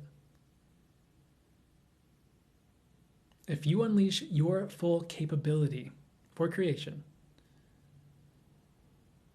for potency, for giftedness, however you are meant to, in the ways you are meant to shine, you are helping the world to become capable of healing itself more and more. And you are allowing those who need to unleash their capability to make the changes that need to occur for themselves and for others and the world. You are helping them get there too. And you are the forerunners. You are the pioneers. You are the discoverers of these new frequencies, possibilities, and creations. So are you willing to be that? Own that. Become what you're meant to be here. And you can just say yes, if that resonates well for you. Or you can say that or better. If you'd like to see what's possible for better to show up. And we will not limit you. That is all we have for you today. This is a message and transmission of angelic frequency. This is a message and frequency of heaven on earth and creation. This is a message and frequency of your power. Should you receive that? Should you be willing to have that? For you are capable on all levels, and you are never not. Signing out for now, the Angelic Collective of Zorbital and Source, and we are wishing you well. Farewell. Excuse me. Whew. Well, that was a different one. I like that one.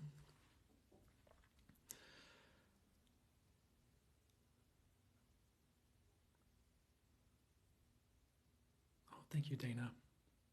You're so welcome, guys.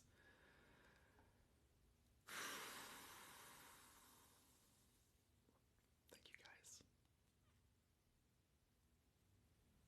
Oh, that's so cool. Unbreakable Spirit. Heck yeah. Well, they said, bitch.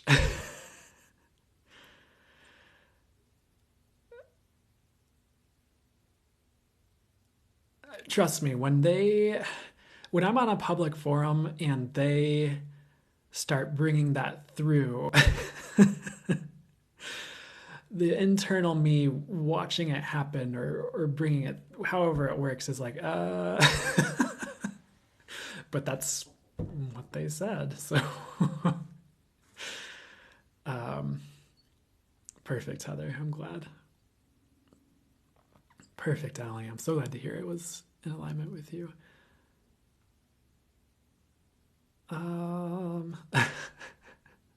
They know who was here. That they did. I appreciate it. Campfire time.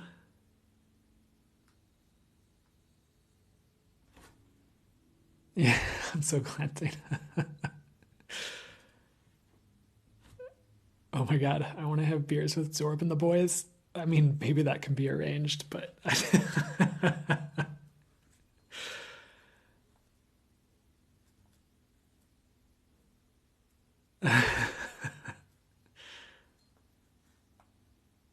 and maybe they said, no, never mind. I was gonna say maybe they said it to catch people's attention and re-engage them, but I don't get that that's what it was. I mean, maybe, but I'm still laughing at Zorb and the boys.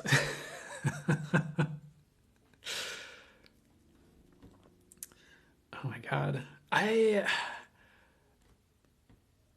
That sounds tempting and like fun on one level, like beer and channeling. I'm concerned it sends the wrong message on some level, but maybe they can arrange it in some other way or something. Oh, totally. I think, yeah, I love spirit guide humor, at least for my guys. And you said yours were funny too, Lenny Lethal. I think it's one of my favorite things. Yeah.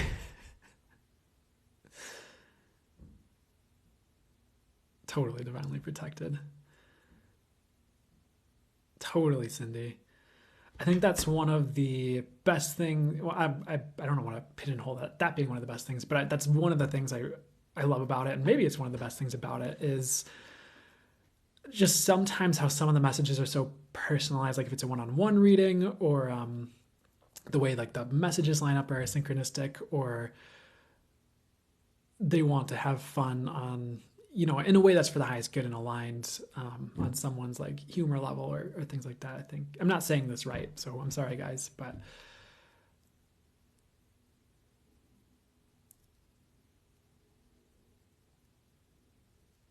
my milkshake brings all the boys to the yard. That sounds right. That sounds like something they would do, spirit guides would do. Okay, guys, we are gonna wrap it up soon. Um, One thing you can do if you haven't already, if you'd like to go further, I do have a free newsletter on my website for just channel messages on the month ahead that I do each month. Oh, I actually am trying something that's going out tomorrow, actually, that's channel advice for the week ahead. It's briefer than the channel messages on the month ahead. Channel messages on the month ahead are like 4 pages, not double spaced, of just like channel messages that are particular for the group that will be seeing it. Or it's meant to be like for whoever's seeing it, right?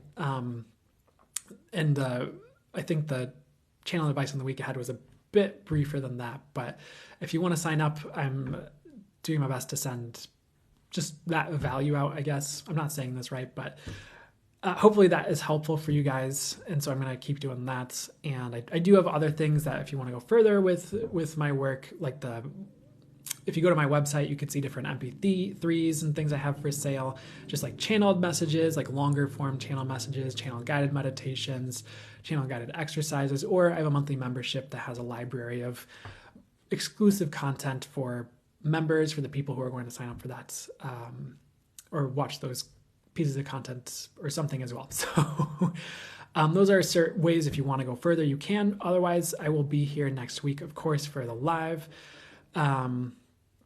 Cindy asked question, why don't you read with cards now? Done with that tool? I don't know if I'm done with that tool. I think part of it's I don't need to.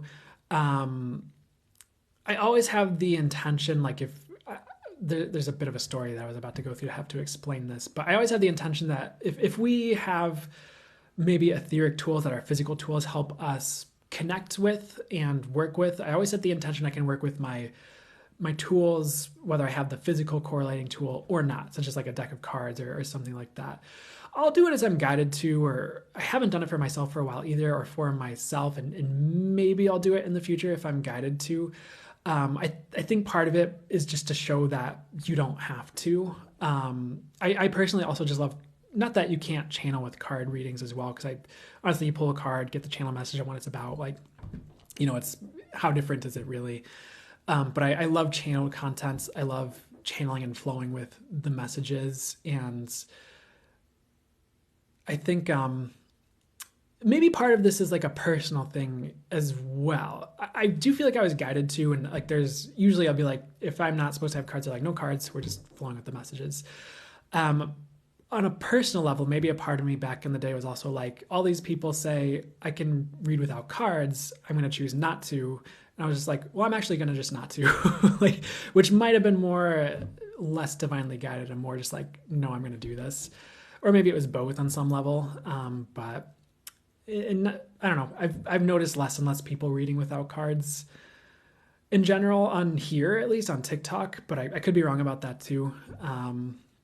It seems like it, at least the way I've seen it develop, but I don't know. I just also love to channel and flow with the messages, and I don't know if I have a good reason. My intuition told me to stop the cards. I think that's the main thing, honestly. The other thing with cards sometimes is if you're guided to work with them, perfect, and there's a reason.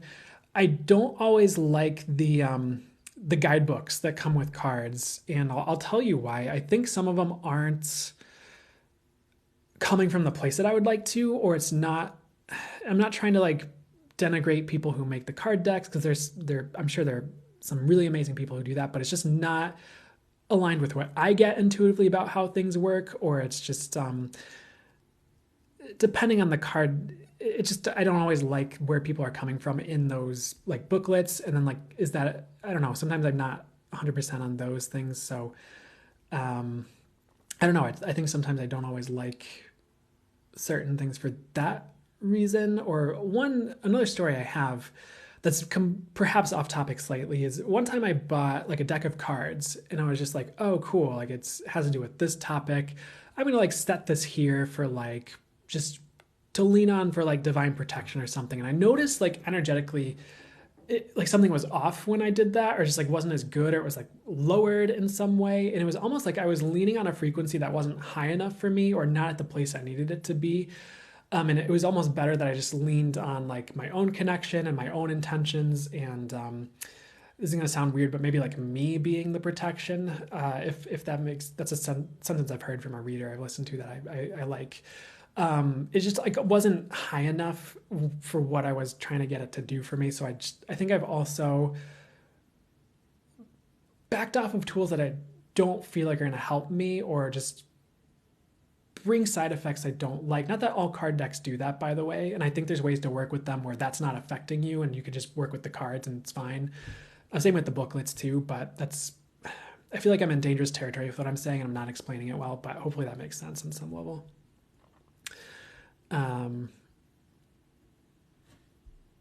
So that's true, Golly. I definitely don't need the books. Usually I don't use them, depending on the card deck. Usually I just pull the card and see what I'm getting. But and it's also not to denigrate people who use cards, by the way, because it's like they're great tools, and some people that's just like what they love and cherish, and it brings them joy, and it's like a passion. It's a way to read, and it's fun. And it means a lot to the people who work with it. It's just not what I'm called to, I guess. Kelly says sometimes the cards really discourage you. Depending on the card deck, I could totally see that. Sometimes they're just fun. Totally, Casey. And I think that's totally cool too. But thanks, Tosh, or Tash, for, I'm glad that you understand what I'm saying and for reassuring me there. So, and I mean, I'd still have, like, I have a whole swath of cards still on the shelves over here that I haven't really touched lately. So I don't know if I'll end up gifting them to people or what, or if they're just meant to be here for now. But cool. I'm glad it makes sense, guys. Yeah, I'm definitely not trying to say card readers bad, because there definitely are card readers who have really helped me out or who are fantastic. So yeah, I felt kind of bad that I don't pull as much. Yeah, I think if you're doing something that works for you instead, I get it. Doesn't matter as much. And sometimes you're drawn to that for a reason. So totally, Callie. I think that's totally fair too. So that's, I guess, some of my smorgasbord of attempted explanations of why I don't work with cards anymore. And I almost, what they're adding in right now is like, it's just not the right move for me at this time, or maybe even going forward. It's just not what I'm here for, I guess, and that's fine. Totally. Sometimes tools are no longer needed anymore. Totally. And sometimes the cards help prove what I already felt to make it easier for me to use them less. Yeah, and perfect. I think that's also a very valid way to work with them too. Thanks, Venus. I appreciate it. I appreciate it.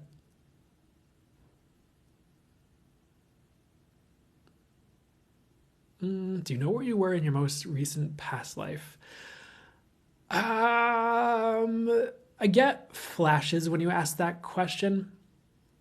One of the words I hear is like Venice, Italy, but there's also like, I keep seeing something with like a military helicopter. So maybe there was something with like the military in like the 60s or something is what I get. But I don't know. I'd have to sit with that a bit longer maybe, or just see what they had said as a more delved message, or they don't want to go further right now. So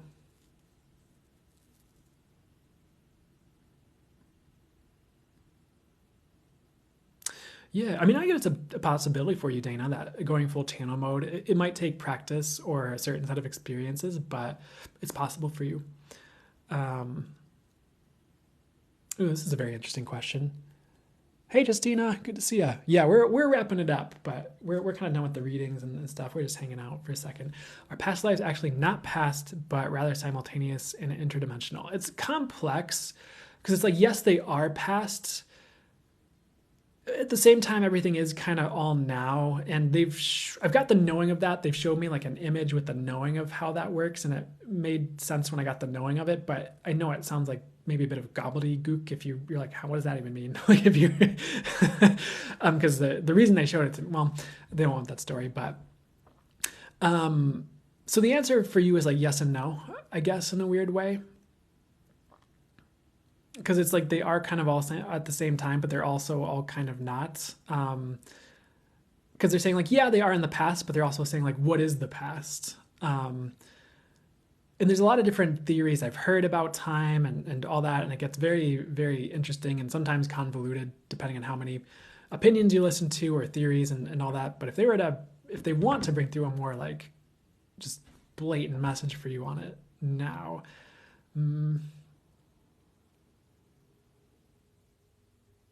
the way they're explaining it now, and I don't know, I'm just going to say it and whatever. The soul is kind of in all places at the same time. I know sometimes we're kind of taught as like this singular thing or like a separate thing, but it's also kind of not at all. It's interlinked with source very deeply.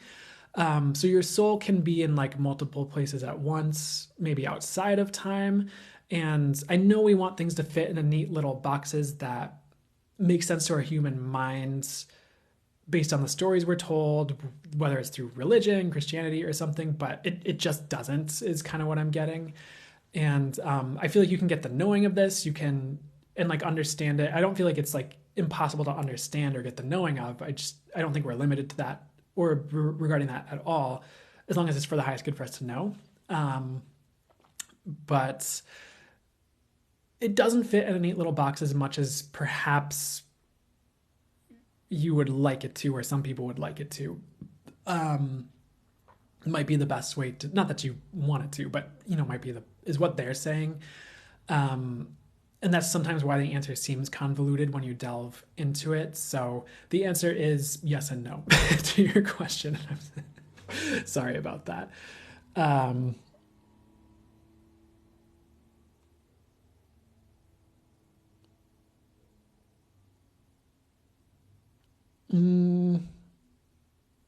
It's not, what I'm getting for this is not even necessarily fragments of our soul, because it is like just there and like multidimensional, and it's very difficult to explain. Yeah, I wish I had a better answer for you guys right now. It's kind of getting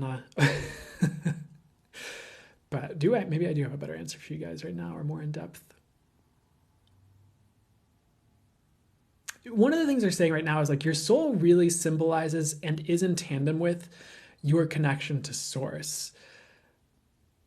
And if you think of your soul as like your connection to source, like that really explains it better in some ways. Because that's part of what your soul is. So that's what I hear, at least for starters, and hopefully it's not more confusing than it was before.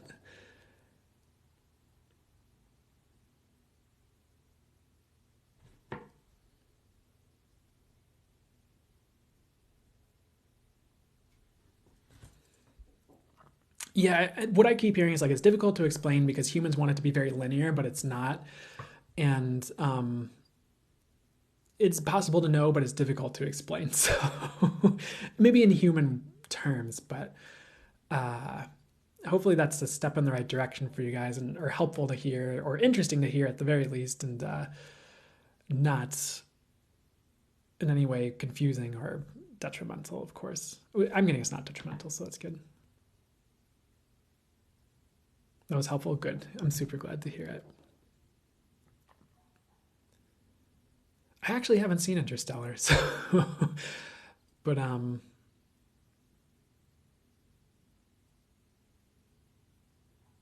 never mind. I was checking in on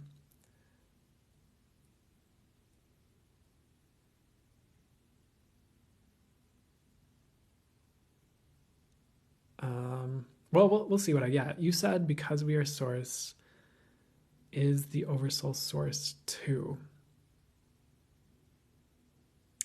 Okay, this is going to get a little bit interesting, but the answer is like yes and no. Like source is everything.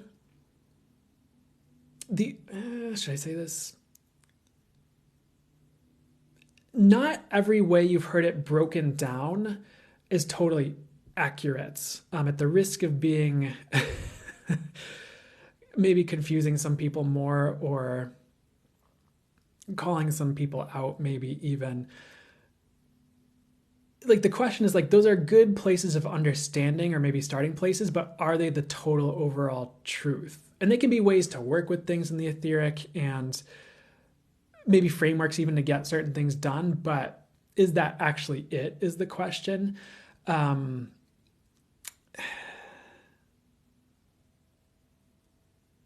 it's like, yeah, like as far as like oversouls and things, it's like it's a thing, but it's like different than people suspect. Most people is what I'm getting. Um, it's kind of like how, not to say this word, but the T word, but it's kind of like how twin flames, like what I get is like, yeah, it's real, but it's so different than people conceptualize it or like think it's real that people like miss the point of it almost, or think it's like a romantic thing, but it's not necessarily romantic. It's kind of like, I don't know. What I'm hearing is like there's all these like understandings and ways that we've been taught and things that have been like put in books, but it's like how far do you go where they still hold up? How literally can you take them? It just gets a lot more interesting as you get into it, is what I'm kind of getting. So what I get is like it's a good starting point for an understanding, but I think some people get it confused for being more literal than it really is, which may not be the right way to say it, or what's the best way to say it here? What they're telling me to tell you right now is not all understandings are correct. Some are, but sometimes it's better like hold it loosely and let the universe show you, and sometimes it's better to try not to pigeonhole it into a mental understanding if we don't have the full picture in some ways, when it just doesn't fit. So am I going to tell you like, oh, I have the perfect like mental understanding of how it all works? I hold it a bit loosely, honestly. I don't know if I'd say that I do. Maybe I do and I don't realize it. I'm sure that knowing's inside of me somewhere, or they'll bring it to me at the right time if it's appropriate. But one of the things that I ran into on the similar topic is there would be people, especially like with shrooms, and there are like all these books with like shrooms, how people would talk about how all these like things worked. But I'd always get like, that's not even how it works. It's like not to like denigrate those things either, but I think sometimes people like went really deep into like a shroom trip, and it just wasn't the truth of how it works, if that makes sense. It's like I get it, or as source tells me when I tune into it. So I'd be a little bit, I don't know if careful is the right word, but careful of like all the different understandings and just like buying them up the second someone says them, because there might be something that's a better understanding in the future that conflicts with some of the things that are out there, that are sold as like the way it works, when it might not quite be it. So I don't know why, like, but I've encountered a lot of people who get confused when I start channeling on things, and they're like, oh, but the shrooms book said this. I'm like, it's just not what I get. And it's okay if someone says something else. It's just not what I get. So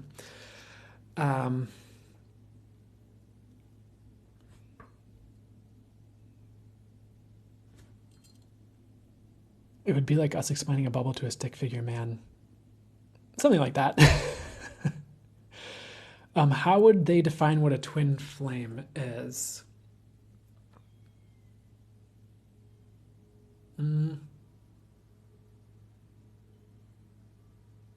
It is a very similar definition to what most people would have, where I think most people purport it as like the same soul incarnate in two different bodies or lifetimes. And my understanding was that if a soul operates outside of time, it can do that. Of course, I think it just doesn't always mean you have to date. Some of the personal accounts I've heard from people are like, yeah, I've met this friend who was like a sister to me, and like we were like, they felt the twin flame energy, and like they had that bond, but it wasn't like, oh, we need to bang right now on the table. Sorry, that's a little bit crass. That's not TikTok appropriate.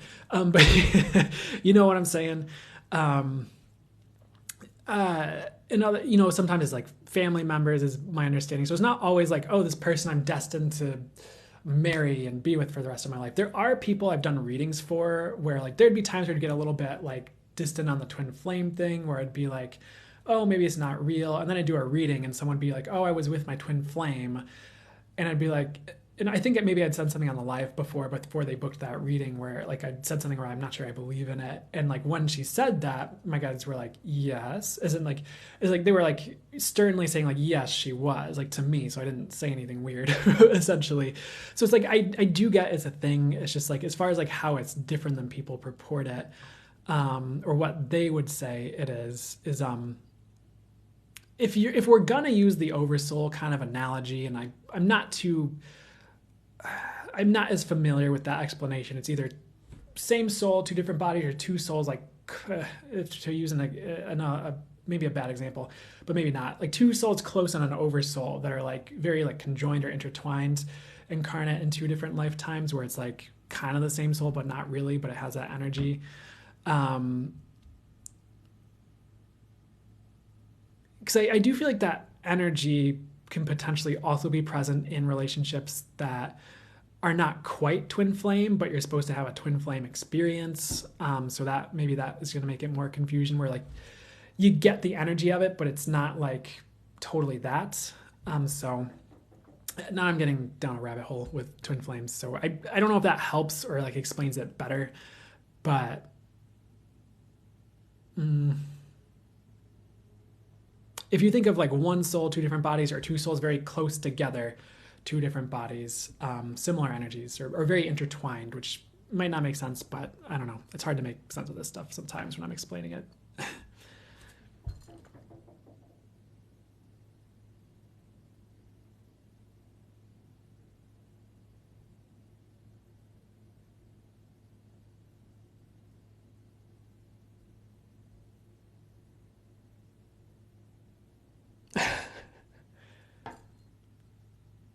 Oh, that made sense. Cool. And no, that's good.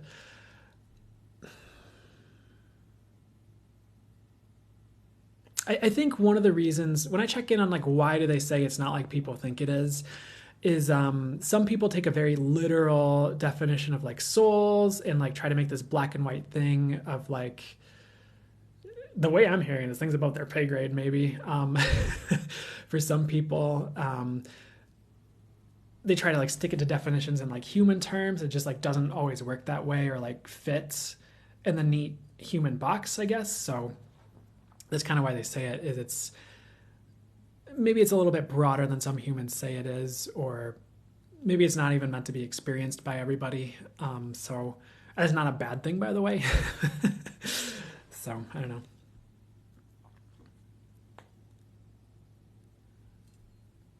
Hopefully that's helpful and just fun and or does something helpful for you guys, and it's not. Hopefully, I'm not ruining your life on this stuff at all. I don't get that I am, but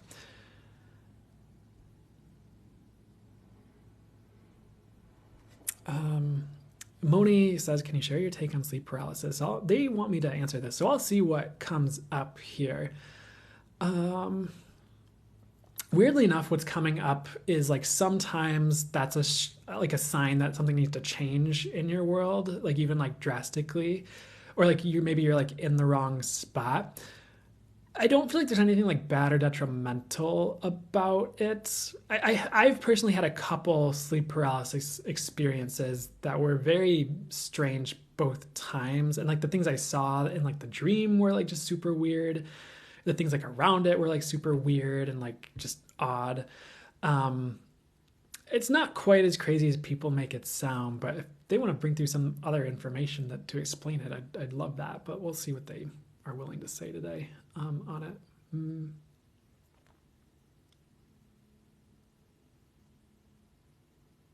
I don't know. For some reason, what I get is like it's really a sign someone's not where they're meant to be in life. I don't know why that's it.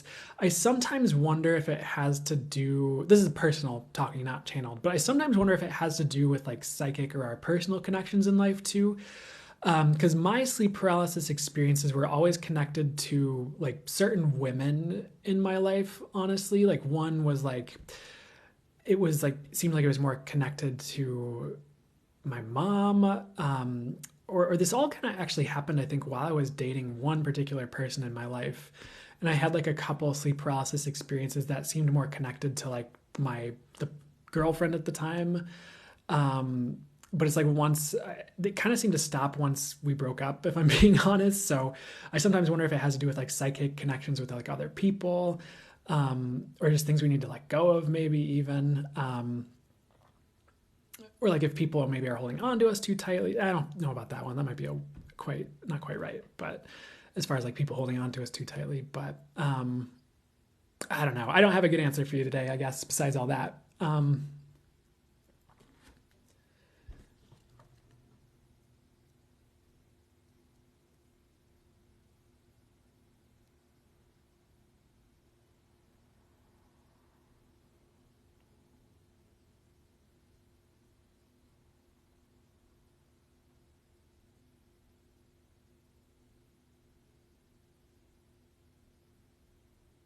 Mm.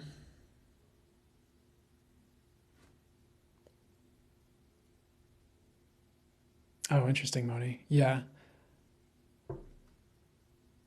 It could mean something different. I'm not getting like a blatant great explanation right now on it. So if I ever like channeled on it or they wanted to bring through more information, I think that'd be really interesting. But I guess maybe now's not the time for it. Um,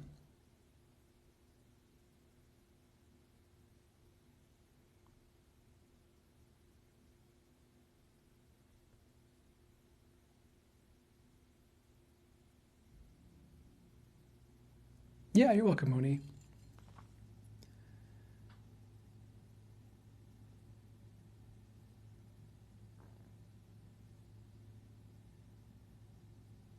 Monet asks, what is your take on people departing on one's life right at the time someone is growing, elevating? So I think what you're referencing is like when people just kind of fall out of your life at the time that you're elevating, or things like that. What I get is like they're just not meant to go on that journey with you. They're perhaps not ready to handle you being at that energetic level as you like either, go higher, elevate, etc. Or there was like a season they were just meant to be there for you as you went through it, and at the right time. Once I hesitate to use the word contracts. I really don't know. Of course, like they don't have like paper contracts up there that people are like signing with each other before they incarnate, but they could have just meant to like show up and get you through a time period, and like once you learn together, get what you need from each other, or they help you through something, it's just time to move on, and their season with you is over for that time period. Or they'll come back around if it's right, or they're meant to, of course. But it's also about who you need to call in and allow into your life. And I think there can be multiple reasons. Like sometimes people are holding you back, and if you're going to elevate, like you just can't have that around you anymore. You've learned the lessons you're supposed to have with them. Um, they're just not right for your next season and the things you need to experience the next season. So it really depends on like a whole slew of things. But that's a starting place with what I'd say about all of that. I feel like it's always for a purpose, and it's also about the energies you need and they need, and what they are ready for as you elevate. Um, and sometimes like I think the souls of each person can just be like, no more, we done. Um, the energy exchange is no longer productive for both people. I feel like that's a pretty perfect way to say it.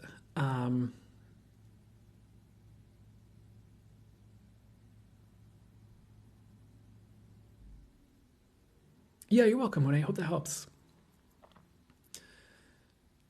Okay, so I think I need to close it soon. I'm kind of done. I feel like I'm super spacing out right now. I feel like I'm just watching myself do this at this point. So I'm fine actually. I just sort of just started to feel like slightly weird.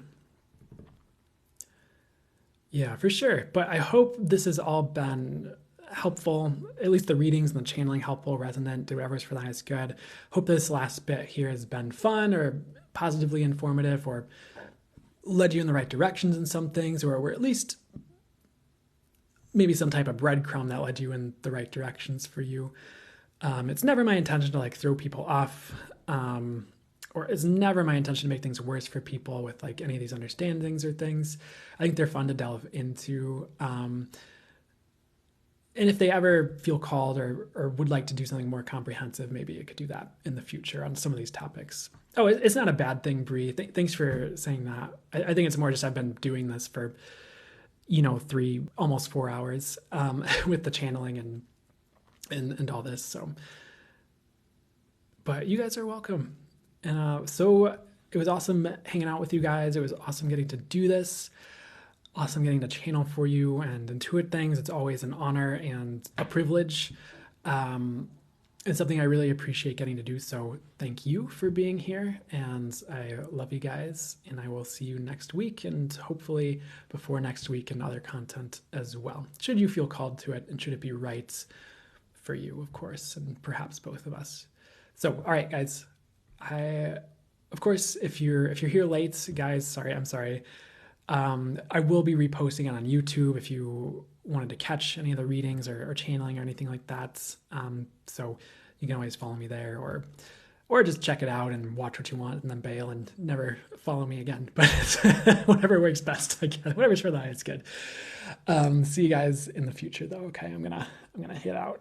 Wait, is there something else I need to see or something else? You have a great rest of your week here. Okay, guys, take care.